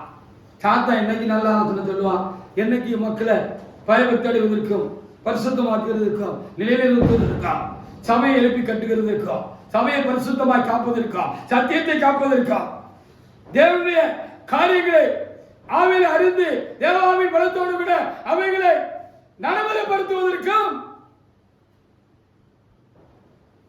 எப்ப மாம்சத்தின்படி நடக்கிறவர்கள் மனுஷர்கள் ஆலோசனை சொல்லுவாங்க, இவங்க சொல்ல கேட்டு சபையை கட்ட முடியுமா? ஹல்லேலூயா! இவங்க பின்னால நம்மளும் இருந்தோம்னா நம்மளும் கெட்டு குட்டி சவரா போயிருப்போம். நாம் சிறு கூட்டமாக இருக்கலாம், ஆனாலும் தேவனுடைய கூட்டமாக இருக்கலாம். நாம் புதிய சபையாக இருக்கலாம், நாம் கர்த்தருடைய சேனையாக இருக்கலாம். கர்த்தர் தம்முடைய சேனையை கொண்டு தம்முடைய சபையை என்ன செய்வார்? கட்டுவார். தம்முடைய சேனையை தேவனாக லெக்கமாக்குறவராக இருக்கிறார். இந்த ஆண்டு இளைப்பாறுதல் ஆண்டு என்று சொல்லப்பட்டிருக்கிறது. வெறும் கூட்டம் உன்னிடமாக சேரும் என்று சொல்லி தேவனாக சொல்லி இருக்கிறார். நாம் இன்று சிறு கூட்டமாக இருக்கிறதுனால இவர்கள் எல்லாம் நம்மை பார்த்து அற்பமாக எண்ணுகிறார்கள், பார்க்கிறார்கள், பேசுகிறார்கள், இணைக்கிறார்கள். ஆனால் இவர்களுக்கு அடிபடுவதே தெரியும், இவர்களுக்கு தேவன் இருக்கிறார் என்று சொல்லி சொல்ல முடியாதுல்ல. யோவான் ஸ்நானகன் ஒரு நீதியுள்ள தேவனுடைய மனுஷனாக இருந்தார். எல்லாரும் அவருக்கு பின்னாக போகிறார்கள் என்று சொன்ன பொழுது அவர் அதை ஒத்துக்கொண்டார் என்று சொல்லி பார்க்கிறோம். அதுக்காக நாம் ஆண்டவருக்கு அதிகமாக நாம் சோத்திர செலுத்தமாக.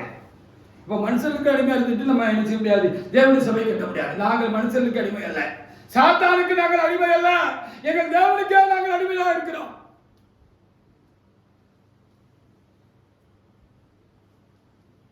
அவர் எல்லுன்னார்னா நாங்கள் என்ன ஆயிடுவோம்.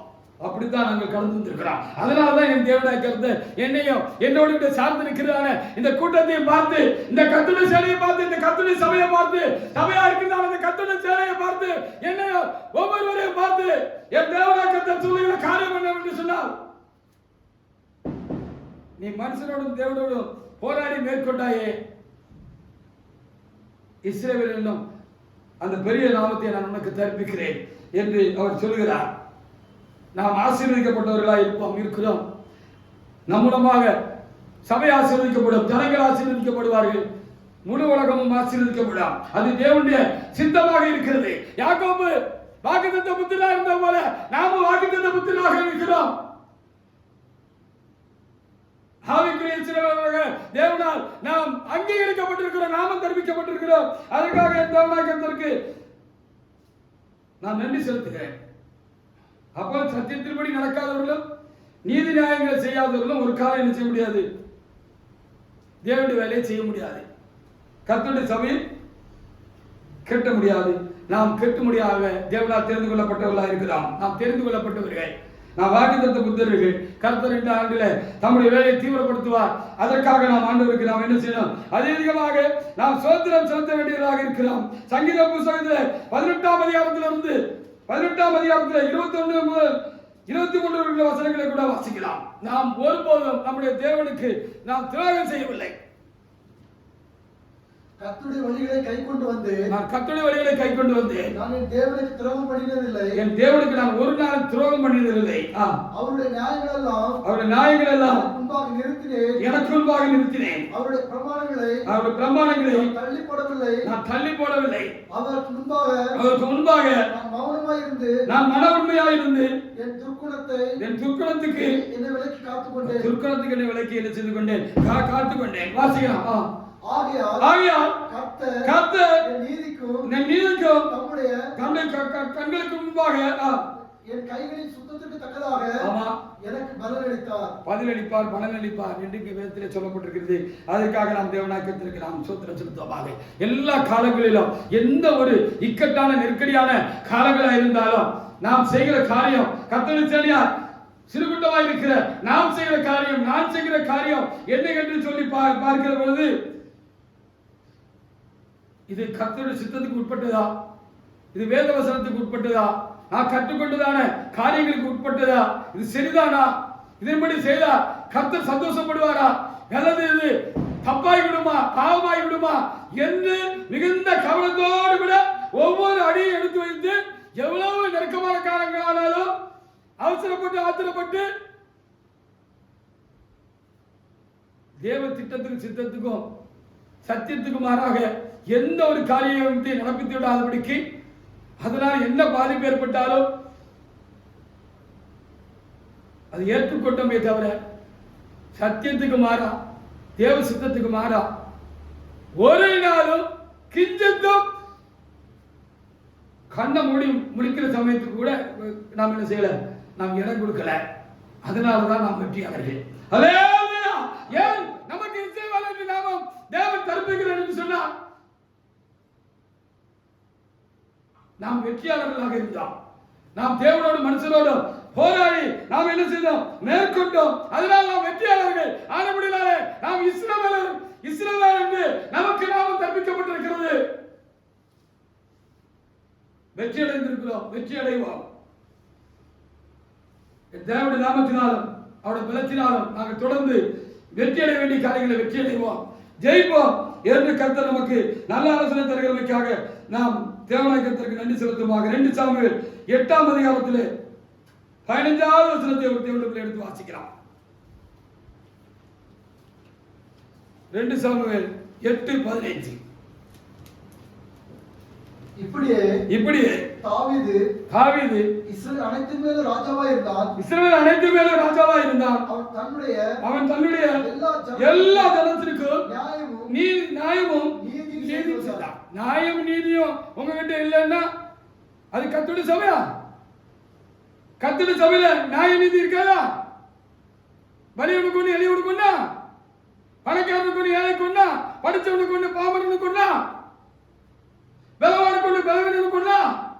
ஏன் ஒரே தப்பு ஒரு 2 வருஷம் ஒருத்தன் பெரிய மனுஷன் என்று பேர் பெற்றவன், அவன்கிட்ட நீ செஞ்சது தப்புன்னு முகமுகமா எதிர்த்து சொல்றதுக்கு கூட என்ன செய்யல, உங்களால முடியல. அது கர்த்தருடைய சபையா இருக்குமா?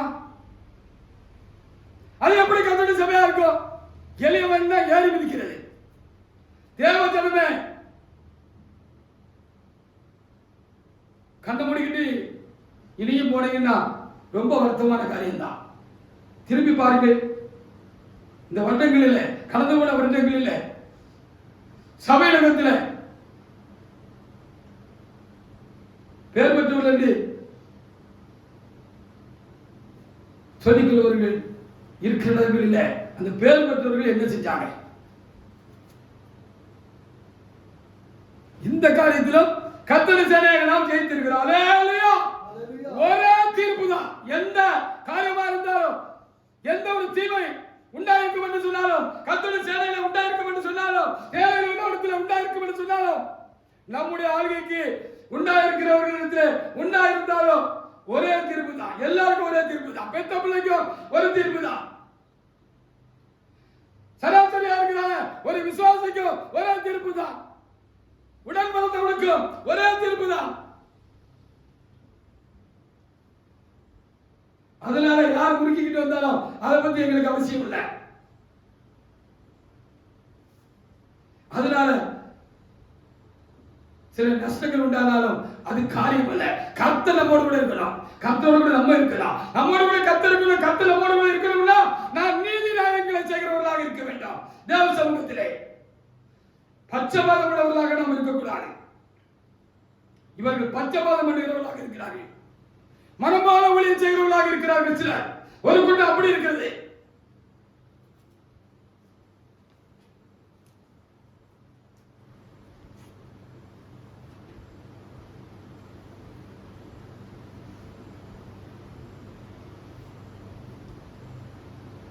அப்படி நாம் இல்லாதபடிக்கு எல்லா காலங்களிலும் நாம் மனவுகளாயிருந்து உண்மைகளாயிருந்து இப்படிப்பட்ட காரியங்கள் உண்டான காலங்களில் நாம் நிதானமாக நாம் நியாயம் தீர்த்திருக்கிறோம்.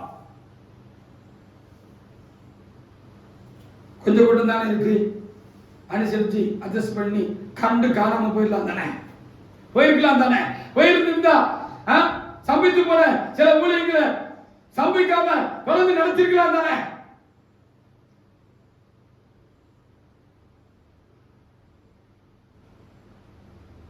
கர்த்தருக்கு விரோதமாக இவர்கள் பாவம் செய்வார்கள், கர்த்தருக்கு சித்தமில்லாத காரியங்களை செய்வார்கள். அதற்கு நாமும் உடன்பட வேண்டாம், நாமும் அவர்களுக்கு ஒத்தாசையா இருக்க வேண்டாம். அதனால ஒண்ணு இல்ல, பரவாயில்ல பிரதர், நீங்க செய்யுங்க பிரதர், நீங்க என்ன செய்வீங்க பாவம்னு சொல்லிட்டு அவர்கள் செய்யற தப்புக்கு நாம என்ன செய்யணும், பாவத்துக்கு உடந்தையா இருக்கணும். அப்படி போயிருந்தோம்னு சொன்னா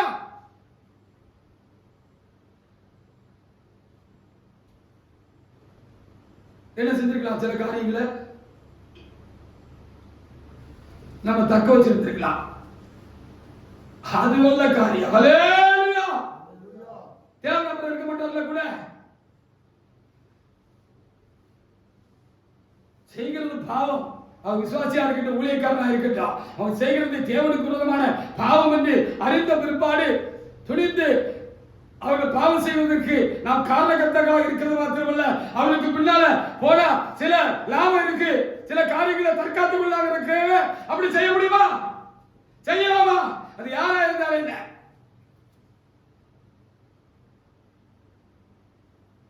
மனதுரிமையோடு நாம் நின்றிருக்கிறோம். ஆனப்படினால் நாம் இப்பொழுது தேவனுடைய பார்வையில நாம் வெற்றியாளர்கள். மனுஷருக்கு முன்பாக நம்ம பைத்தியக்காரங்களை கூட சொல்லலாம். ஏன்னா அவங்க எல்லாம் அட்ஜஸ்ட் பண்ணி போறவங்க, ஜனங்களை விசுவாசிகளை அட்ஜஸ்ட் பண்ணி போறாங்க. பணபலம் ஆள்பலம் பொறுத்தவங்க அனுசரிச்சு போறாங்க. இவர்கள் ஒரு காலம் தேவனுடைய சபையை கட்ட முடியாது, அது சபையாகவே இருக்க முடியாது. தேவனிடத்தில் நாம் சபையாக இருக்கிறோம் என்று நாம் கர்த்தருடைய கிருபையினால் பலத்தினாலும் ஆவியினாலும் தலையிலிருந்து சொல்ல நாம் கிருபை பெற்றிருக்கிறோம். அதற்காக நம் ஆண்டவருக்கு நாம் அதிகமாக நாம் ஸ்தோத்திரம் செலுத்துவோமாக. ஹல்லேலூயா. நான் சபை, நான் சபை, நீங்கள் சபை. நாம் புதிய சபையா இருக்கிறோம். தேவனாகிய கர்த்தர் இந்த சபையா இருக்கிறோம். தாமியா விட்டுட்டு போன சபைக்கு தலைவராக கர்த்தர் நம்மை தெரிந்து கொண்டிருக்கிறார். இன்றைக்கு அது விளங்காது, காலம் விளங்க செய்ய கர்த்தருக்கு சித்தமானால் இந்த ஆண்டில் அது விளங்கும். வெற்றி அடைந்தவர்களுக்கு இஸ்ரவேல் என்று நாமம் தரிப்பிக்கப்படுகிறது. யாக்கோபுக்கு தரிப்பிக்கப்பட்டது. அதற்காக ஆண்டவருக்கு நாம் ஸ்தோத்திரம் செலுத்துவாங்க. எபிரேயர் 3:1-2. அப்படியானால் சபை தேவையா இருக்கிறது. அது சத்தியத்துக்கு தூணும் ஆதாரமாக இருக்க வேண்டும். அது மக்களை சத்தியத்திலே நடத்த வேண்டும், ஆவின்படி நடத்த வேண்டும். இவைகளே பரலோகத்துக்கு படிக்கட்டுகளாக மோட்சத்துக்கு போய் சேர்வதற்கு காரியமா இருக்கிறது. ஒன்றையும் விட்டு வைக்க கூடாது, விட்டு விடவும் கூடாது. கர்த்தர் சபையை கட்ட வேண்டும், சபையை நடத்த வேண்டும். கர்த்தருடையவர்கள், கர்த்தரால் தெரிந்து கொள்ளப்பட்டவர்கள், கர்த்தரால் எழுப்பப்பட்ட இந்த கடைசி கால சபையை அவர்கள் மேய்க்க வேண்டும், நடத்த வேண்டும். அவர்கள் ஜெயித்தவர்களாக, ஜெயிக்கிறவர்களாக, வெற்றியாளர்களாக அவர்கள் இருக்க வேண்டும். அது கர்த்தருடைய காரியமாக இருக்கிறது. நாம் வெற்றி அடைந்திருக்கிறோம்.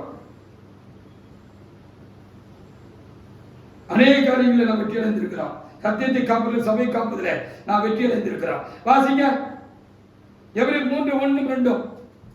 இப்படி இருக்க பரமஅழைப்புக்கு பங்குள்ளவராகிய பரிசுத்த சகோதரரே, நாம் அறிக்கப்படுகிற அப்போஸ்தலரும் பிரதான ஆசிரியமா இருக்கிற கிறிஸ்து இயேசுவை கவனித்து பாருங்கள். மோசே தேவனுடைய வீட்டில் எங்க உண்மையுள்ளவராக இருந்து இவரும் தம்மை ஏற்படுத்தினவருக்கு உண்மையுள்ளவராக இருக்கிறார். ஆமா, இயேசு கிறிஸ்து உண்மையுள்ளவராக இருந்தாரு. உண்மையாக உள்ளவராக இருந்தார், உறுதி உள்ளவருமா இருந்தார். எந்த இடத்திலும் இந்த 33 ஆண்டுகள்ல அவர் சாத்தானுக்கும் அசைந்து கொடுக்கல, மனிதர்களுக்கும் அசைந்து கொடுக்கல, பிரபலமானவர்களுக்கு அசைந்து கொடுக்கல, ஆசிரியர்களுக்கு அசைந்து கொடுக்கல, சேனை தலைவர்களுக்கும் அவர் அசைந்து கொடுக்கல, பரிசேயர்களுக்கு அசைந்து கொடுக்கல, நியாயசாஸ்திரிகளுக்கும் அவர் அசைந்து கொடுக்கல. அவர் தேவனுக்கு முன்பாக உண்மை உள்ள ஒரு மனுஷன், உண்மையுள்ளவராக இருந்தார். அவர் தேவனாக இருந்தார், உண்மையில உறுதி உள்ளவராக இருந்தார். ஹல்லேலூயா. 5வது வாசிங்க.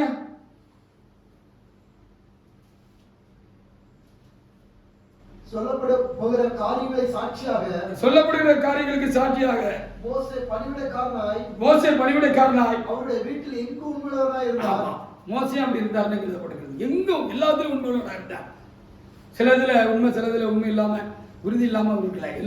எல்லா காலத்திலும் எங்கும் எதுல உண்மையுள்ளவராக இருந்தார். இப்படி நம்ம உண்மை உள்ளவர்களாக, உறுதி உள்ளவர்களாக இருக்கிறவர்களை கொண்டுதான் கர்த்தர் தம்முடைய வேலையை செய்ய முடியும்.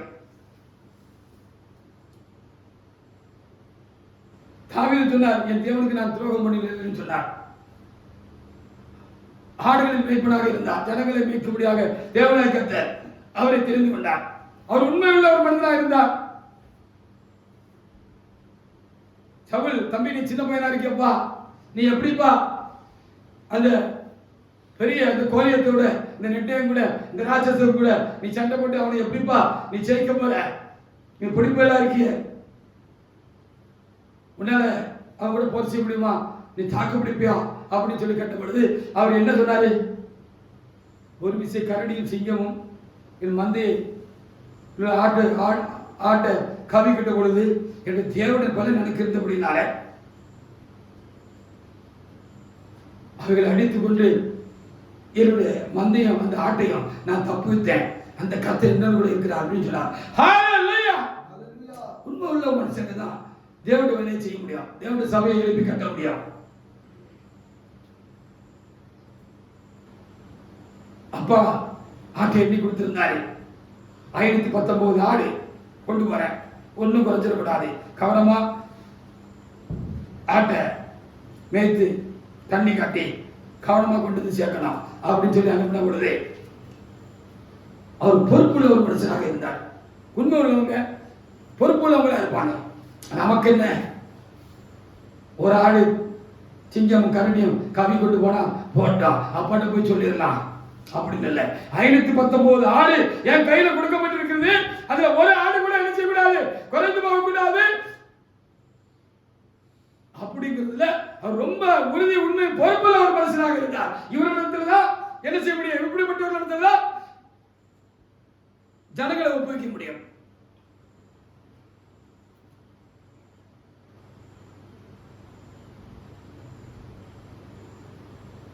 ஈசாக்கும் யாக்கோப்பும் ஆபிரகாமும் வாக்குத்தத்த புத்தர்கள் என்று நாம் வேத புத்தகத்திலே வாசிக்கிறோம்.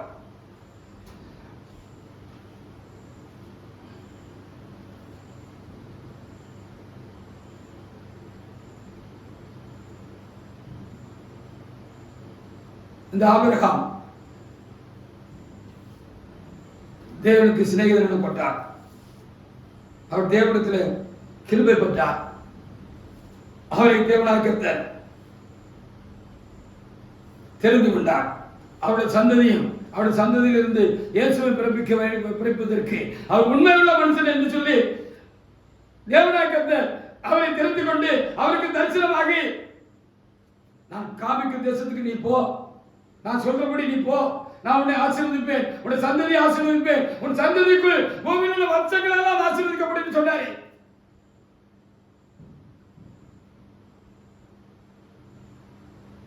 இஸ்ரவேல் அவருக்கு பிறந்தார், ஈசாக்கு பிறந்தார். இஸ்ரவேலர் மாம்சத்தின்படி பிறந்தார். இவர் ஈசாக்கு வாக்குத்தத்த புத்திரராக இருந்தார். ஹல்லேலூயா! இந்த ஈசாக்குக்கு 2 பிள்ளைகள் பிறந்தார்கள். ஏசாவும் யாக்கோபும் பிறந்தார்கள். இதுல யாக்கோபு தான் தேவனால் தெரிந்து கொள்ளப்பட்டவரும் அந்த ஆபிரகாமுடைய வாக்குத்தத்தத்துக்கு சுதந்திரவாதியாக அவர் இருந்தார். தேவனால் தெரிந்து கொள்ளப்பட்ட தேவனுடைய மனிதராக அவர் இருந்தார். ஆதியாகமம் 25, 21 முதல் 23 வரைக்குள்ள வசனங்களை ஒரு தேவனுடைய பிள்ளை எடுத்து வாசிக்கலாம். வாசிங்க. ஆதியாகமம் 25, 21 முதல் வாசிக்கலாம். வாசிங்க. மலடியா இருந்த தன் மனைவிக்காக ஈசாக்கு கர்த்தரை நோக்கி ரெபெக்காளுக்காக வேண்டுதல் செய்தார் என்று அங்கே எழுதப்பட்டிருக்கிறது. வாசிங்க. கர்த்தர் அவன் வேண்டுதலை கேட்டறினார். கர்த்தர் அவருடைய வேண்டுதலை கேட்டறினார். மனைவி ரெபெக்காள் கர்ப்பம் தரித்தாள். ஆமா. அவள் கற்பத்தில் பிள்ளைகள் ஒன்றோடு மோதி கொண்டிருக்கின்றார்கள். ஆமா. அப்பொழுது அவள் இப்படியானால் எனக்கு எப்படியோ என்று சொல்லி கர்த்தரிடத்தில் விசாரிக்கும்படி போனார். அதற்கு கர்த்தர் 2 ஜாதிகளும் கற்பத்தில் உண்டாயிருக்கிறது. 2 ஜாதிகளும் கற்பத்தில் உண்டாயிருக்கிறது. 2 வித ஜனங்கள் உன் வயிற்றிலிருந்து பிரியும். 2 வித ஜனங்கள் உன் வயிற்றிலிருந்து பிரியும். அவர்கள் ஒரு ஜனத்தார் மற்ற ஜனத்தாரை பார்க்கிறோம் பலத்திருப்பார்கள். மூத்தவன் இளையவனை சேவிப்பான் என்றார். ஆமா, மூத்தவன் இளையவனை சேவிப்பான் என்று சொல்லி சொன்னார்.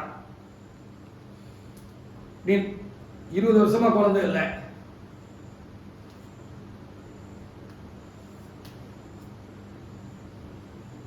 ஈசாக்கு தேவனிடத்தில் விண்ணப்பித்துக் பொழுது கர்த்தர் ரெபெக்காளை கற்பத்திரிக்கை செய்தார். 2 பிள்ளை வயிற்றுக்குள்ளே இருந்துச்சு.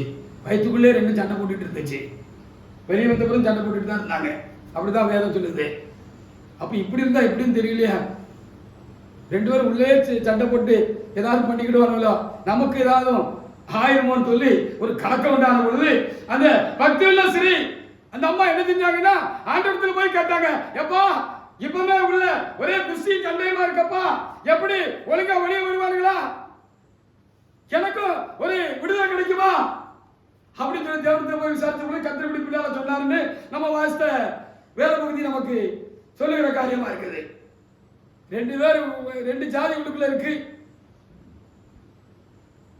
அதுல ஒரு ஜாதி மற்ற ஜாதிக்கு காலத்துல என்ன செய்யும், பலத்திற்கும் இளைவன மூத்தவன் என்ன செய்வான், சரிப்பா அப்படின்னு சொன்னார். இதை அந்த அம்மா மனசுல வச்சுக்கிட்டாங்க. அதற்காக நாம் ஆண்டவருக்கு அதிகமாக நாம் சோதனை செலுத்துவோம். ஹல்லேலூயா.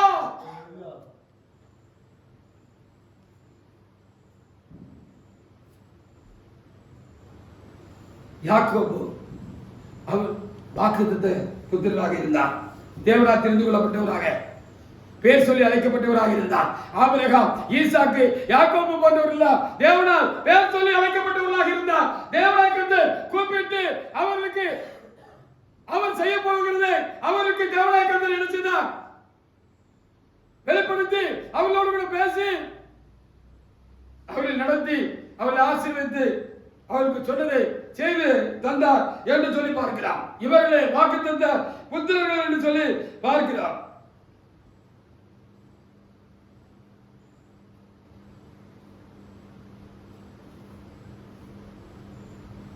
இந்த வாக்குத்தத்தை பெற்றுக்கொண்டானே யாக்கோபு அதிகமாக போராட வேண்டி இருந்தது என்று சொல்லி பார்க்கிறான்.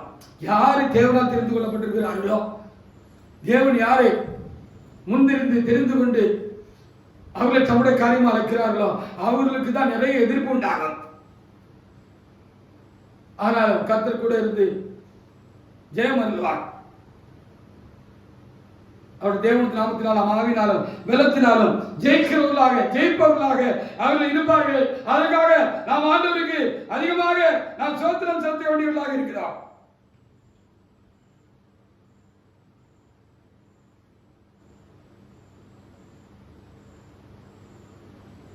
இந்த வாக்குத்தத்தத்தை அவர் பெற்றிருந்தாரு. அம்மா அவங்களுக்கு சொல்லிட்டாங்க, நீ இதற்காக பிறப்பிக்கப்பட்டவன். ஹல்லேலூயா. மகனே, நீ எல்லா பிள்ளைகளை போல பிறப்பிக்கப்பட்டவன் இல்லை. தேவன் உன்னை பிறப்பித்திருக்கிறார். உன் தகப்பனாக ஈசாக்குக்கு உன்னை பிறப்பித்திருக்கிறார். உன் மூலமாக, உன் சந்ததி மூலமாக, உன் சந்ததியிலே வருகிற ஒருவர் மூலமாக பூமியில் உள்ள எல்லா ஜனங்களும் ஆசீர்வதிக்கப்பட வேண்டும். இந்த பூமியை ஆசீர்வதிக்க வேண்டும்.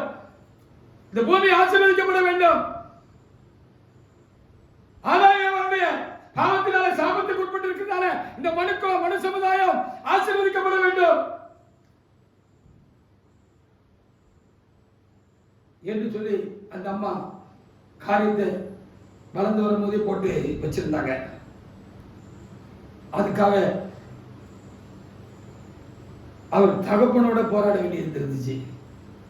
ஈசாக்கு வயசான காலத்துல ஆவிக்குரிய பார்வை சில நேரத்துல நம்ம ஆவிக்குரிய பெரியவர்களுக்கு தாப்பன்மார்களுக்கு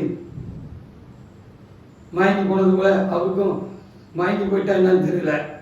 அவரு எல்லாத்தையும் அறிஞ்சிருந்தாரு.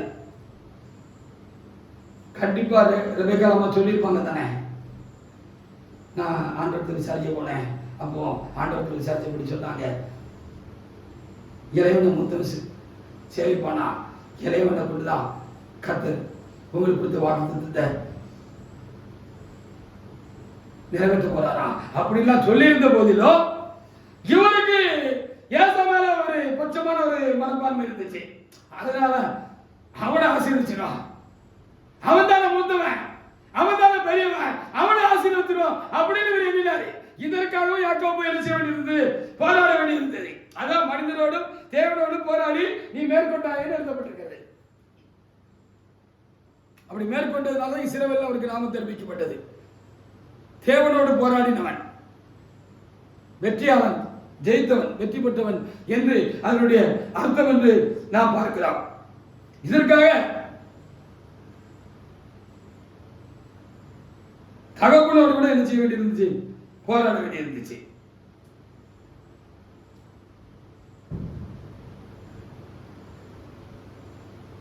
ஆபிரகாம் ஈசாக்கை ஆசீர்வதித்து அனுப்பியிருந்தார். இப்பொழுது ஈசாக்கு, வாக்குத்தத்தத்தை பெற்ற ஈசாக்கு, ஆபிரகாமிடத்திலிருந்து உன் சந்ததியில் பூமியில் சகல ஜனங்களும் ஆசீர்வதிக்கப்படும் என்று சொல்லி வாக்குத்தத்தத்தை பெற்றிருந்த ஈசாக்கு தம்முடைய சந்ததியிலே வந்தான இந்த யாக்கோபை ஆசீர்வதிக்க வேண்டும் என்பது தேவனுடைய காரியமாக இருந்தது. இந்த வாக்குத்தத்தம்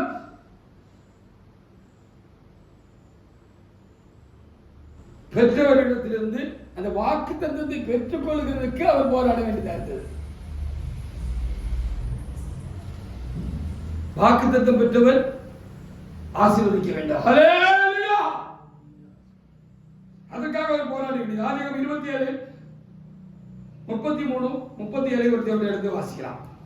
அப்பொழுது ஈசாக்கு மிகவும் பிரமித்து நடுங்கி, வேட்டையாடி எனக்கு கொண்டு வந்தானே, ஆமா, அவன் யார்? அவன் யார்ப்பா? நீ வரும் முன்னே அவன் எல்லாவற்றையும் நான் புசித்து, அவன் கொண்டு வந்து நான் புசித்து அவனை ஆசீர்வதித்தேனே, அவன் ஆசீர்வதிக்கப்பட்டவனாக இருப்பான் என்றான். அவன் ஆசீர்வதிக்கப்பட்டவன் இருப்பான் அப்படின்னு அவன் சொன்னான். ஹல்லேலூயா! நம்ம பிளான் தப்பிட்டு அப்படி இருக்கிறது ஈசாக்கு அப்போ புரிஞ்சுக்கிட்டாரு. ஹல்லேலூயா! நம்ம மூத்த மகனை ஏசாவை ஆசீர்வதித்து அந்த வாக்குத்தத்தத்தை நிறைவேற்றுகிற சந்ததியாக அவனை ஆக்கிரன்னு இவரு பிளான் பண்ணாரு. ஆனா ஆண்டவர் தட்டி போட்டாரு. யாக்கோபு தானே அதுக்குரியவர். அதனால என்ன செஞ்சாரு? அவரு அப்பா கிட்ட வந்து அந்த ஆசீர்வாதத்தை எடுத்து செஞ்சாரா?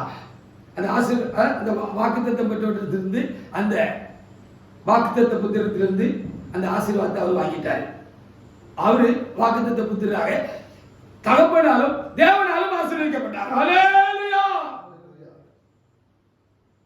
அதுக்கு அவர் போராட வேண்டியிருந்துச்சு. அவன் ஆசீர்வதிக்கப்பட்டவனாக இருப்பான்னு அவர் சொன்னார். வாசிக்க 37 கூட வாசிங்க. ஈசாக்கு ஏசாவுக்கு பிரயோஜனமாக இதோ நான் அவனை உனக்கு எஜமானாக வைத்து அவன் சகோதரர் எல்லாரையும் அவனுக்கு ஊழியக்காரராக கொடுத்து அவனை தானியத்தினாலும் திராட்சரசத்தினாலும் ஆதரித்தேன். இப்பொழுது என் மகனே, நான் உனக்கு என்ன செய்வேன் என்றார். ஆமா, ஹல்லேலூயா! நாம வாக்குத்தத்த புத்திரராக இருக்கிறோம். தேவனால் தெரிந்து கொள்ளப்பட்டவர்களாக இருக்கிறோம். தேவனால் அனுப்பப்பட்டவர்களாக இருக்கிறார். தலைமைக்கு பிற்பாடு திருச்சபையை சுத்திகரித்து பரிசுத்தப்படுத்தி சத்தியத்தின் சமயம் நிலைநிறுத்தி தொடர்ந்து நின்று போன இடத்தில் இருந்து கர்த்தரின் சபையை கட்டுவதற்காக தேவனாய் கர்த்தரின் சேனையை தெரிந்து கொண்டார். சேனையார் என்னையும் சேனையில் இருக்கிறார் உங்களையும் கர்த்தர் தெரிந்து கொண்டார். நான் வாக்குத்தத்த புத்திரராக இருக்கிறோம். நான் மனுஷனோடு போராட வேண்டியிருந்தது, போராடினோம். சாத்தானோடு போராட வேண்டியிருந்தது, போராடினோம். அதற்காக நாம் ஆண்டவருக்கு நாம் அதிகமாக நாம் ஸ்தோத்திரம் செலுத்துவோமாக.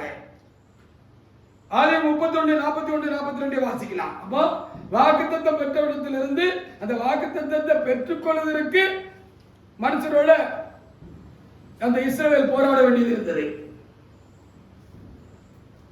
அப்புறம் வாக்குத்தத்தத்தை பெற்றுக்கொண்ட பிற்பாடு அந்த வாக்குத்தத்தத்தை பிடிச்சு கொள்றதுக்கு, விடாம பற்றி கொள்கிறதுக்கு அவர் மனுஷனோட போராட வேண்டியது இருந்துச்சு. ஆதியாகமம் 31 41 42 வசனங்களை வாசிக்கலாம். வாசிங்க.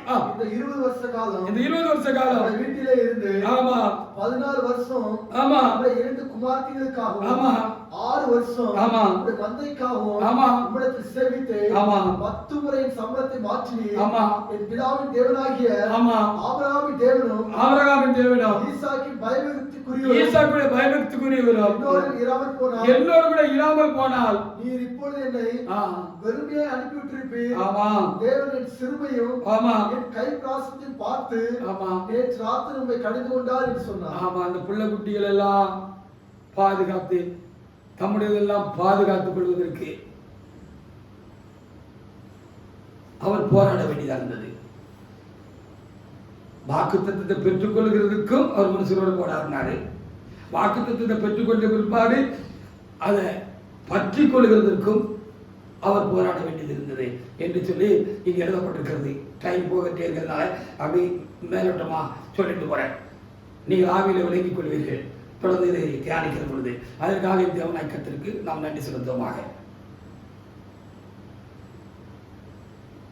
கடைசியில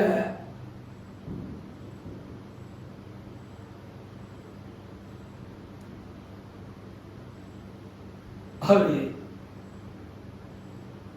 கர்த்தருடைய வார்த்தைப்படி அவர் வாக்களிக்கப்பட்ட தேசத்துக்கு திரும்பி போக வேண்டிய காலம் சமயம் வந்துட்டு அந்த இலைப்பாறுதலான காலத்துக்குள்ள அவர் இப்பொழுது பிரவேசிக்க வேண்டிய சமயம் வந்துட்டு இவ்வளவு காலம் கடுமையா உழைச்சாரு, கடுமையா பிரயாசப்பட்டாரு, ரொம்ப சிரமப்பட்டாரு, அதிகமாக தாக்கப்பட்டார், பலவிதமான சம்பவங்கள் நடந்துச்சு. அவர் போராட வேண்டியது இருந்துச்சு. இந்த போராட்டம் எல்லாம் மாறி கிளைப்பாற வேண்டிய ஒரு காலம் வருதாக இருந்தது. அந்த கடைசி நேரத்துல ஏசா கத்தி தூக்கிட்டு வராருன்னு வேலைக்காரன் வந்து சொன்னான். ஏசா கத்தி தூக்கிட்டு 400 பேர் கூட வாடா அப்படின்னு சொன்னாரு. சொல்லப்பட்ட பொழுது பெற்றுக்கொள்ளவும் போராட வேண்டியது இருந்துச்சு. மனுஷரோட பெற்றுக்கொள்ளுத கொண்டத பற்றி கொள்வதற்கும் போராட வேண்டியது இருந்துச்சு. இப்ப காத்துக்கொள்ளணும். காத்துக்கொள்ளலைன்னா எல்லாம் போச்சு. அதுக்கு இப்போ தேவனோடு கூட போராடணும் அப்படின்னு முடிவு செஞ்சார் தான் எழுதப்பட்டிருக்கிறார். பாத்தீங்களா காரியத்தை பாத்தீங்களா? அப்ப இதை காத்துக்கொள்ளணும்னா தேவனோடு தான் போராடணும். தேவன் தான் காத்து தர முடியும். அழைக்கப்பட்ட அழைப்பும் கிருபை உலகிடம் மாறாதவைகளை என்று சொல்லி வேத புத்தகத்திலே எழுதப்பட்டிருக்கிறது. அது தேவனால் ஆகிறது. நாம் வாக்குத்தத்த புத்திரர்களாக இருப்போம் என்று சொன்னால் நாம் தேவனிடத்திலிருந்து வாக்குத்தத்தங்களை பெற்றுக் கொள்வோம். நாம் தேவனிடத்திலிருந்து வாக்குத்தத்தங்களை பெற்றுக்கொண்ட வாக்குத்தத்த புத்திரர்களாக இருப்போம் என்று சொன்னால் எந்த சூழ்நிலையிலும் அந்த வாக்குத்தத்தத்தை உறுதியாக பற்றிக் கொள்வோம். விட மாட்டோம். குறைக்கப்படியா பிடிச்சிருவோம். குறைக்கப்படின்னு ஒரு பிடி இருக்கு.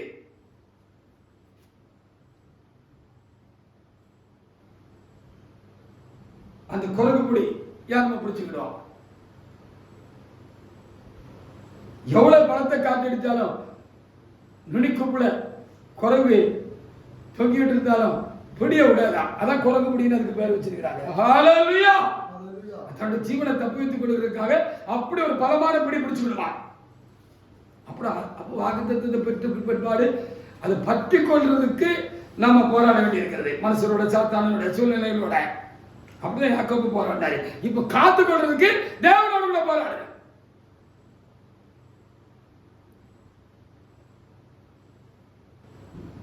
ஆதியாகமம் 32 6 முதல் 8 வசனங்கள்ல அவைகள் எழுதப்பட்டிருக்கிறது. வாசிங்க.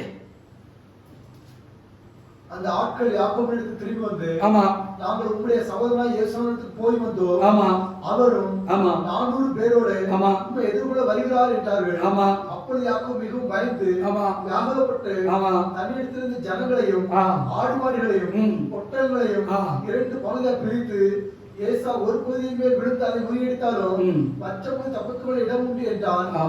பின்பு யாக்கோபு போதும். அர்த்தா பாருங்க. 24 முதல் சில வசனங்களை நாம் வாசிக்கலாம்.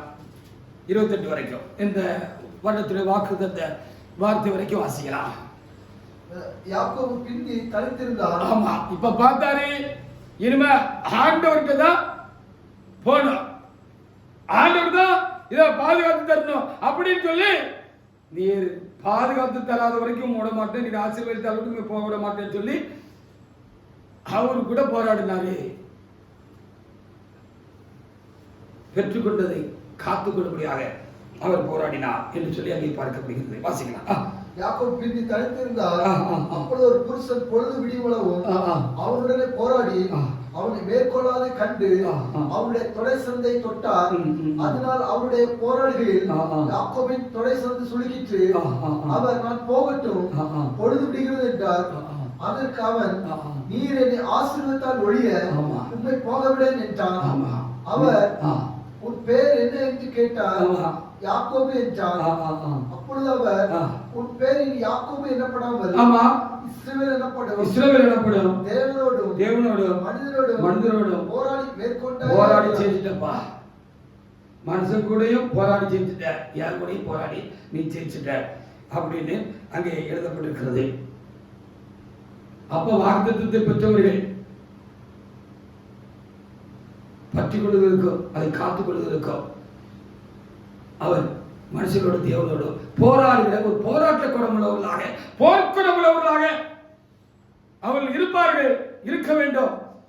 அது தேவனால் அப்படி உண்டாயிருக்கும் என்று சொல்லி நாம் உணர்கிறோம். அதற்காக நாம் ஆண்டவருக்கு நாம் அதிகமாக நாம் ஸ்தோத்திரம் செலுத்துவோமாக.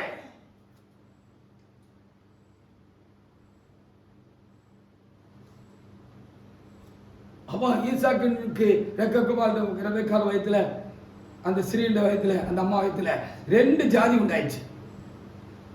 2 ஜாதி பிரியும் சொன்னாங்க. இப்போ தலைமையுடைய மரணத்துக்கு பிற்பாடு சபையிலும் 2 ஜாதி இருக்கு அப்படின்னு கர்த்தர் எனக்கிட்ட பேசினாரு. அதற்காக என் ஆண்டவருக்கு நான் ஸ்தோத்திரம் செலுத்துகிறேன். இப்ப சபை 2ஆக பிரித்திருக்கிறது, 2 ஜாதியாக இருக்கிறது. சபையில் 2 ஜாதி இருக்கு.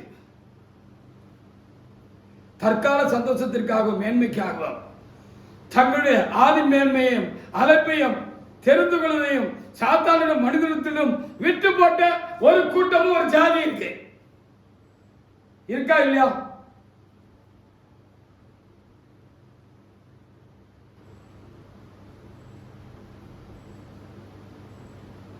ஆதியாகமம் 25:31 முதல் 34 வசனங்களை வாசிக்கலாம். இப்போ தலைமையாவுடைய மரணத்துக்கு முன்பாக ஒரே கூட்டமாக, ஒரே சபையாக, கர்த்தருடைய சபையாக, புதிய சபையிலே கர்த்தருடைய ஜனங்களாக, தேவ ஜனங்களாக, பரிசுத்தவான்களாக ஒரே கூட்டமாக, ஒரே நோக்கம் சித்தமுள்ளவர்களாக, தேவ சித்தம் நோக்கம் திட்டமுள்ளவர்களாக ஒரே கூட்டமாக இருந்தோம். இப்பொழுது அப்படி இல்லை. இப்பொழுது 2 ஜாதியாக பிரிந்திருக்கிறது சபை. வாசிக்க ஆதியாகமம் 25:31 முதல் வசனங்களை வாசிக்கலாம். இதான் நடப்பு, இதான் யதார்த்தம், இதான் உண்மை. ஒத்துக்கொண்டுதான் ஆகணும். வாசிக்க. அப்பொழுது யாக்கோபு, உன் சிரேஷ்ட புத்திர பாகத்தை இன்று எனக்கு விற்றுப்போடு என்றான். ஆமா. அதற்கு ஏசாவு, ஆமா, இதோ நான் சாக போகிறேனே, ஆமா, இந்த சிரேஷ்ட புத்திர பாகம் எனக்கு என்னத்துக்கு? அப்பொழுது யாக்கோபு இன்று எனக்கு ஆணையிட்டு கொடு என்றார். அவன் யாக்கோபு ஆணையிட்டு தன் சிரேஷ்ட புத்திர பாகத்தை அவனுக்கு விற்று போட்டான். அப்பொழுது யாக்கோபு ஏசாக்கு அப்பத்தையும் வயிற்றுமுளையும் கொடுத்தான். அவன் புசித்து குடித்து எழுந்திருந்து போய்விட்டான். இப்படி ஏசா தன் சிரேஷ்ட புத்திர பாகத்தை அலட்சியம் பண்ணினான். ஆதி மேன்மையை விட்டு விட்டார்கள். உண்மை, அதான் உண்மை. ஆதி மேன்மை விட்டு விட்டார்கள். எதற்காக? தற்கால சந்தோஷங்களுக்காக, மேன்மைகளுக்காக தங்களுடைய ஆதி மேன்மையும் அழைப்பையும் தெரிந்து கொள்வதையும் மனிதர்கிட்ட சாத்தான்ட்டு என்ன செஞ்சுட்டாங்க? வித்துட்டாங்க. இப்படி ஒரு கூட்டம் இருக்கிறது இப்பொழுது புதிய சில சபையில. அவங்க இவங்க நான் சொல்ல விரும்பல, சொல்ல வேண்டாம், தேவையில்லை. ஆவிக்குரியவர்களுக்கு அது சரியாக தெரியும்.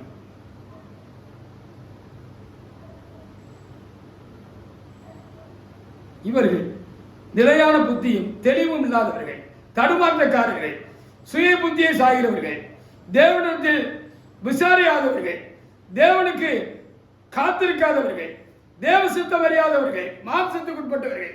இது நான் சொல்ல, ஆண்டவர் என்று குடி வரிசையா சொல்ல சொல்ல நான் எழுதி வச்சிருக்கிறேன். 2 ஜாதி இருக்குப்பா. ரெபெக்காள் வயத்துல 2 ஜாதி இருந்தது போல இப்பவும் சபையில 2 ஜாதி இருக்கு அப்படின்னு எனக்கு சொன்னார். ஹல்லேலூயா சொல்லிட்டு இந்த வசனங்களை கொடுத்து தெளிவா என்கிட்ட கர்த்தர் பேசி எழுத சொன்னார். முன்னால வசனம் தெரியும், இப்ப சொன்னது எவ்வளவு தெளிவா இருக்கு பாருங்க. யோசிச்சு எழுதுனது இல்லை, ஆண்டவர் சொல்லி எழுதினது. இவர்கள் நிலையான புத்தியும் தெளிவும் இல்லாதவர்கள், தடுமாற்றக்காரர்கள், சுய புத்தியை சாகிறவர்கள், தேவனிடத்தில் விசாரியாதவர்கள், தேவனுக்கு காத்திருக்காதவர்கள், தேவ சித்தம் அறியாதவர்கள், மாம்சத்துக்கு உட்பட்டவர்கள் அப்படின்னு எனக்கு ஆண்டவர் சொன்னார். வசனம் ஆதியாகமம் 28 7 முதல் 9 வசனங்களை வாசிக்கலாம்.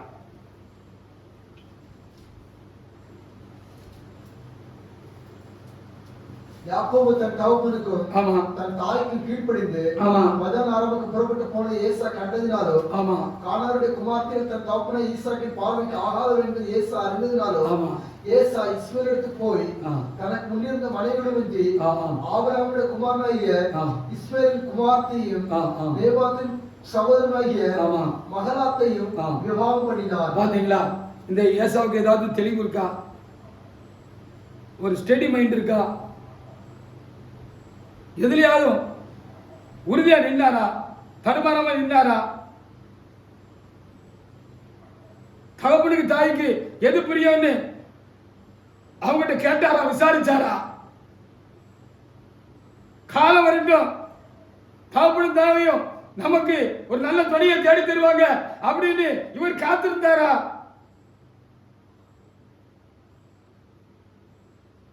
தன்னுடைய வாழ்க்கை பயணத்துல யார் துணையா இருக்கணும்னு தேவ சுத்தம் அறிய இவர் பிரயாசப்பட்டாரா? இது எல்லாத்தையும் அவர் மன விருப்பத்தின்படி மாம்சத்தின்படி செஞ்சார். அப்போ தலைமைக்கப்படாக சபை உடைஞ்சிருக்குன்னா 2 ஜாதியா அது பகுக்கப்பட்டிருக்கிறது. இந்த ஜாதி சபை கட்டுமா? இந்த ஜாதி சபை கட்டுமா? இவர்களுக்கு தேவன் அந்த பொறுப்பை கொடுப்பாரா? இவர்கள் வாக்குத்தத்த புத்திரராக இருப்பாரா?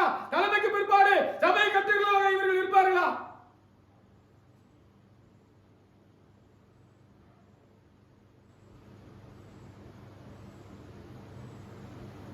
ஒரு நாளைக்கு ஒண்ணு சொல்லுவாங்க, செய்வாங்க, சட்டம் போடுவாங்க. அந்த சட்டமும் நிக்காது, ஒழுங்கா இருக்காது. ஆனபடினா தேவனுடைய பிள்ளை, திருச்சபையாரே, தேவ ஜனமே, தேவ மனிதரே,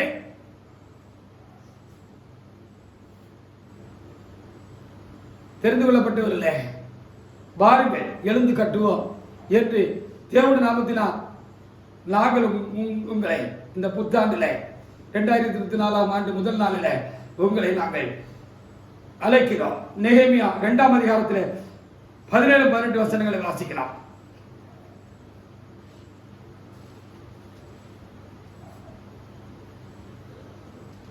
பின்பு நான் அவர்களை நோக்கி எருசலேம் பாழாய் இருக்கிறதையும் அதன் வாசல்கள் அக்கினியால் சுட்டெரிக்கப்பட்டு கிடக்கிறதையும் நாம் இருக்கிற சிறுமையை பார்க்கிறீர்களே. நாம் இனி நிந்தனைக்குள்ளாக இராதபடிக்கு எருசலேமின் அலங்கத்தை கட்டுவோம் வாருங்கள் என்று சொல்லி என் தேவனுடைய கரம் என் மேல் நன்மையாய் இருக்கிறதையும் ராஜா என்னோடு சொன்ன வார்த்தைகளையும் அவர்களுக்கு அறிவித்தேன். அப்பொழுது அவர்கள் எழுந்து கட்டுவோம் வாருங்கள் என்று சொல்லி அந்த நல்ல வேலைக்கு தங்கள் கைகளை திடப்படுத்தினார்கள். அந்த நல்ல வேலைக்கு, இந்த நல்ல வேலைக்கு தலைமையா விட்டுட்டு போன இந்த கடைசி கால திருச்சபையை தொடர்ந்து எழுப்பி கட்டுகிற இந்த நல்ல வேலைக்கு நீங்க கை கொடுக்கணும்னு இந்த வருடத்தின் முதல் நாள்ல 2024 இந்த முதல் நாள்ல தேவஜனமே, திருச்சபையின் ஜனமே, உண்மையுள்ள தேவஜனமே, தெரிந்து கொள்ளப்பட்ட தேவஜனமே, உண்மையுள்ள பரிசுத்தவான்களே, உங்களை அழைக்கிறோம். கர்த்தருடைய சபையாய், புதிய சபையாய் சபையை கட்ட அழைக்கிறோம்.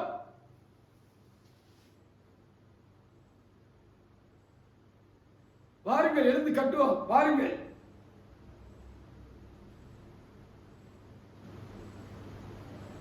என்ன செய்யணும்னு நீங்க இருக்கீங்க, அறிஞ்சு விட்டவங்க. இதான் சபைன்னு தேவட ஜனமே, தேவட மனுஷர்களே, நீங்க அறிஞ்சிருக்கிறீங்க. அதனாலதான் உங்களால சபையை விட்டு இவ்வளவு வருத்தமான காரியங்கள் சம்பவங்களும் நிகழ்ந்து விட்ட இந்த சூழ்நிலையிலும் உங்களால சபையை விட்டு காலை வெளியெடுத்து வைக்க முடியல, வேறொரு சபைக்கு போக முடியல. இது சபையில் சொல்லி ஒரேடியா உங்களால மறுக்க முடியல.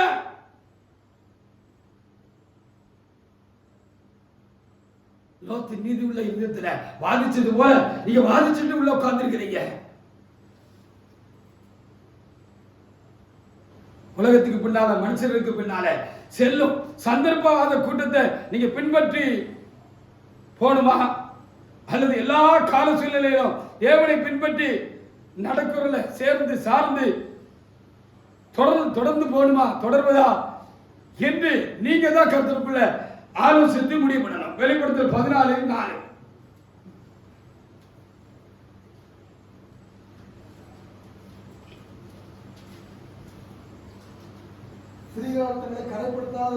ஸ்ரீகளால் கரைப்படுத்தாதவர்கள் இவர்களே, கற்புள்ளவர்கள் இவர்களே, காட்டுக்குட்டியானவர் எங்க போனாலும் ஆமா என்று அங்கே எழுதப்பட்டிருக்கிறது.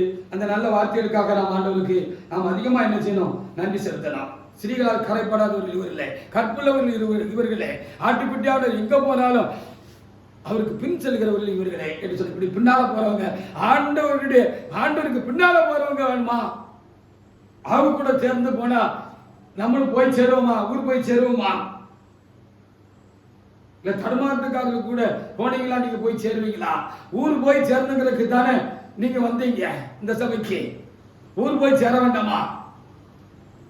நீங்க தான் முடிவு பண்ணணும். தோமா பார்த்து யோவான் 20:29 ஆண்டவர் சொன்னாரு,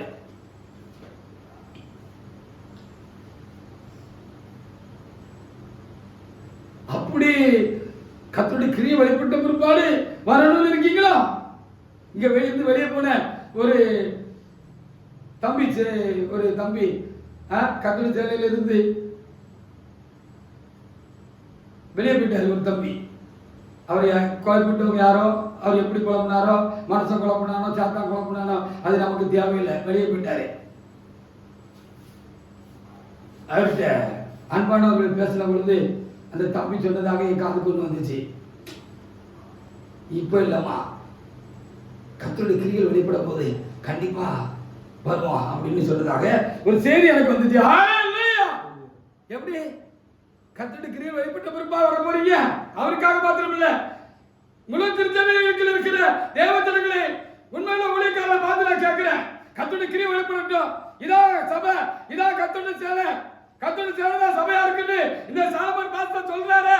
எல்லாம் சரிதான், ஆனா அவர் குட்டி கூட்டமா சின்ன கூட்டமா இருக்கிறார்களே, ஒட்டிக்கிட்டு இருந்தவர்களும் வெட்டி கொண்டு போய்விட்டார்களே, ஒட்டிக்கிட்டு இருந்தவர்களும் வெட்டிக்கிட்டு போயிட்டாங்களே. கர்த்தருடைய கிரியில காண முடியுது, ஆனா அடிச்சு பேசுறாரு இந்த மனுஷன். அதான் எப்படின்னு தெரியல. நான் அடிச்சு பேசல, எனக்குள்ள இருக்கிறான என்னை தெரிந்து கொண்டு தலைமைக்கு முன்பாக இந்த சபை எழுப்பி கர்த்தருடைய சேனை எழுப்பி வாலிபர்களை கொண்டு, வாலிபர் சேனையை கொண்டு என்னுடைய சபையை கட்டுவேன் என்று எனக்குள்ள பேசுற தேவன். ஏற்கனவே சொன்னது போல அவர் என்னிலும் பலத்தவராக இருந்து என்னை மேற்கொண்டார் என்று சொன்னது போல, இப்படிப்பட்ட காலங்களில் எல்லாம், முக்கியமான காலங்களில் எல்லாம் நான் தேவ சமூகத்தில் எழுந்திருக்கிற பொழுது அவர் அடிச்சு பேசுறார், நான் பேசுறேன், கர்த்தர் பேசுகிறார். அல்லேலூயா. ஏன் இப்படி மற்றவங்களால சொல்ல முடியல? அவர்களை கர்த்தர் அனுப்பல, தலைமைக்கு பிற்பாடு கர்த்தர் அவர்களை அனுப்பவில்லை. அப்போ கிரியை வெளிப்பட்ட மட்டும் தான் வரணும் இருக்கீங்களா? ஏன் கர்த்தர் நீங்க விசாரிக்க கூடாதா? ஆண்டவரே, சபையில் நடக்கிறது எல்லாத்தையும் பார்த்துட்டு தான் இருக்கோம். கொஞ்ச நாளா ஒரு 3-4 வருடமா அப்படிதானே இவர் இப்படி சொல்லிட்டே இருக்காரு, அடிச்சு சொல்றாரு, அடிச்சு பேசுறாரு. அது உண்மைதானா ஆண்டவரே? அப்படித்தானா? இது கட்டுல சேனை தானா? இந்த சேனை கொண்டுதான் இனி உங்களுடைய வேலையை செய்ய போறீங்களா? சபையை கட்ட போறீங்களா? உலகம் முழுவதும் உங்களுடைய வேலை இந்த சேனையை கொண்டு இந்த சபையை, இந்த சபையின் காரியங்களை பரம செய்ய போறீங்களா? இந்த சபைக்கு வெளியே இருக்கிற முன்கரிக்கப்பட்ட ஆத்துமாக்களையும் இந்த சேனைக்குள்ளாக, சபைக்குள்ளாக, புதிய சபைக்குள்ளாக நீங்க கொண்டு வந்து சேர்க்க போறீங்களா? இவன் சபையை தொடர்ந்து கட்ட போறீங்களா? ஒரு அறைக்காக ஆயத்தப்படுத்த போறீங்களா? இவரு சொல்லிக்கிட்டே இருக்காரு. அப்படி நீங்க ஏன் கேட்க கூடாது?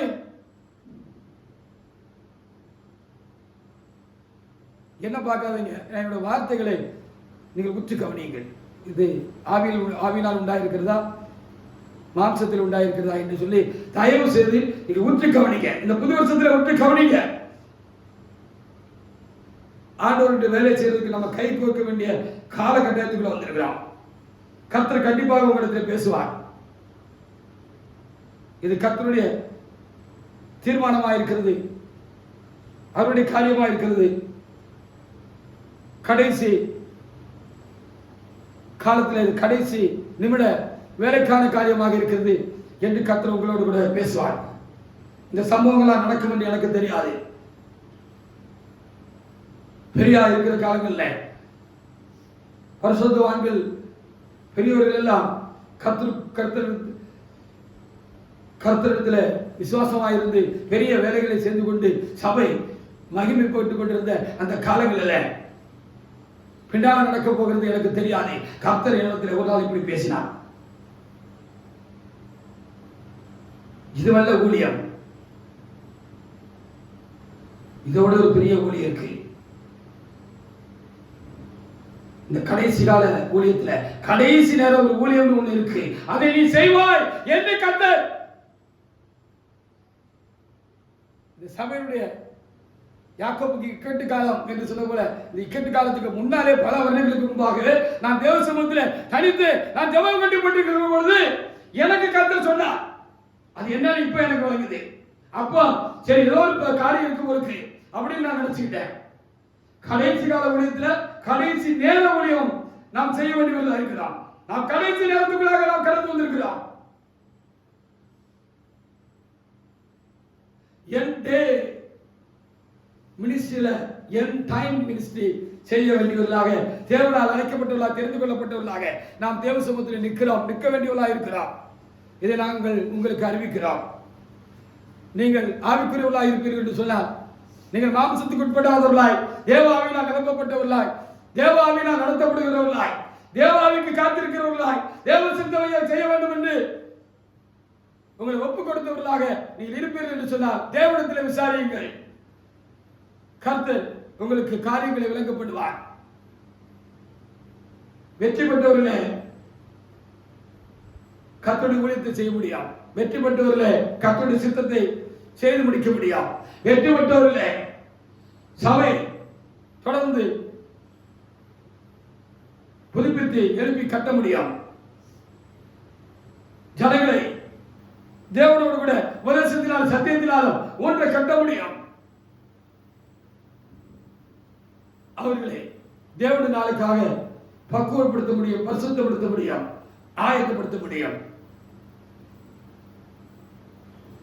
தேவனால் நாங்கள் அழைக்கப்பட்டிருக்கிறோம், தெரிந்து கொள்ளப்பட்டிருக்கிறோம். இந்த 9 ஆண்டு காலமாக திருச்சபையின் நெருக்கடியிலே நாங்களும் நெருக்கப்பட்டோம், பாதிக்கப்பட்டோம்.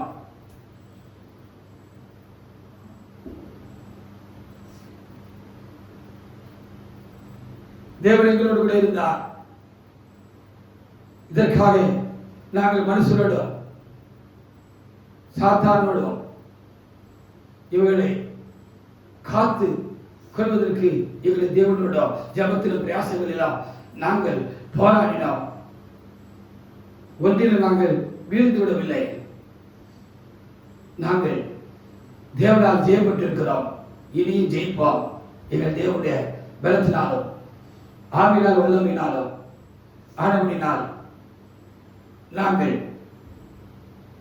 ஆவிக்குரிய சிவில் என்று தேவனால் வெற்றியாளர் என்று நாம் தெரிவிக்கப்பட்டிருக்கிறோம். வாருங்கள், கர்த்தருடைய சித்தத்தை இந்த கடைசி கால கர்த்தருடைய சித்தத்தை செய்து நிறைவேற்றி முடிப்போம்.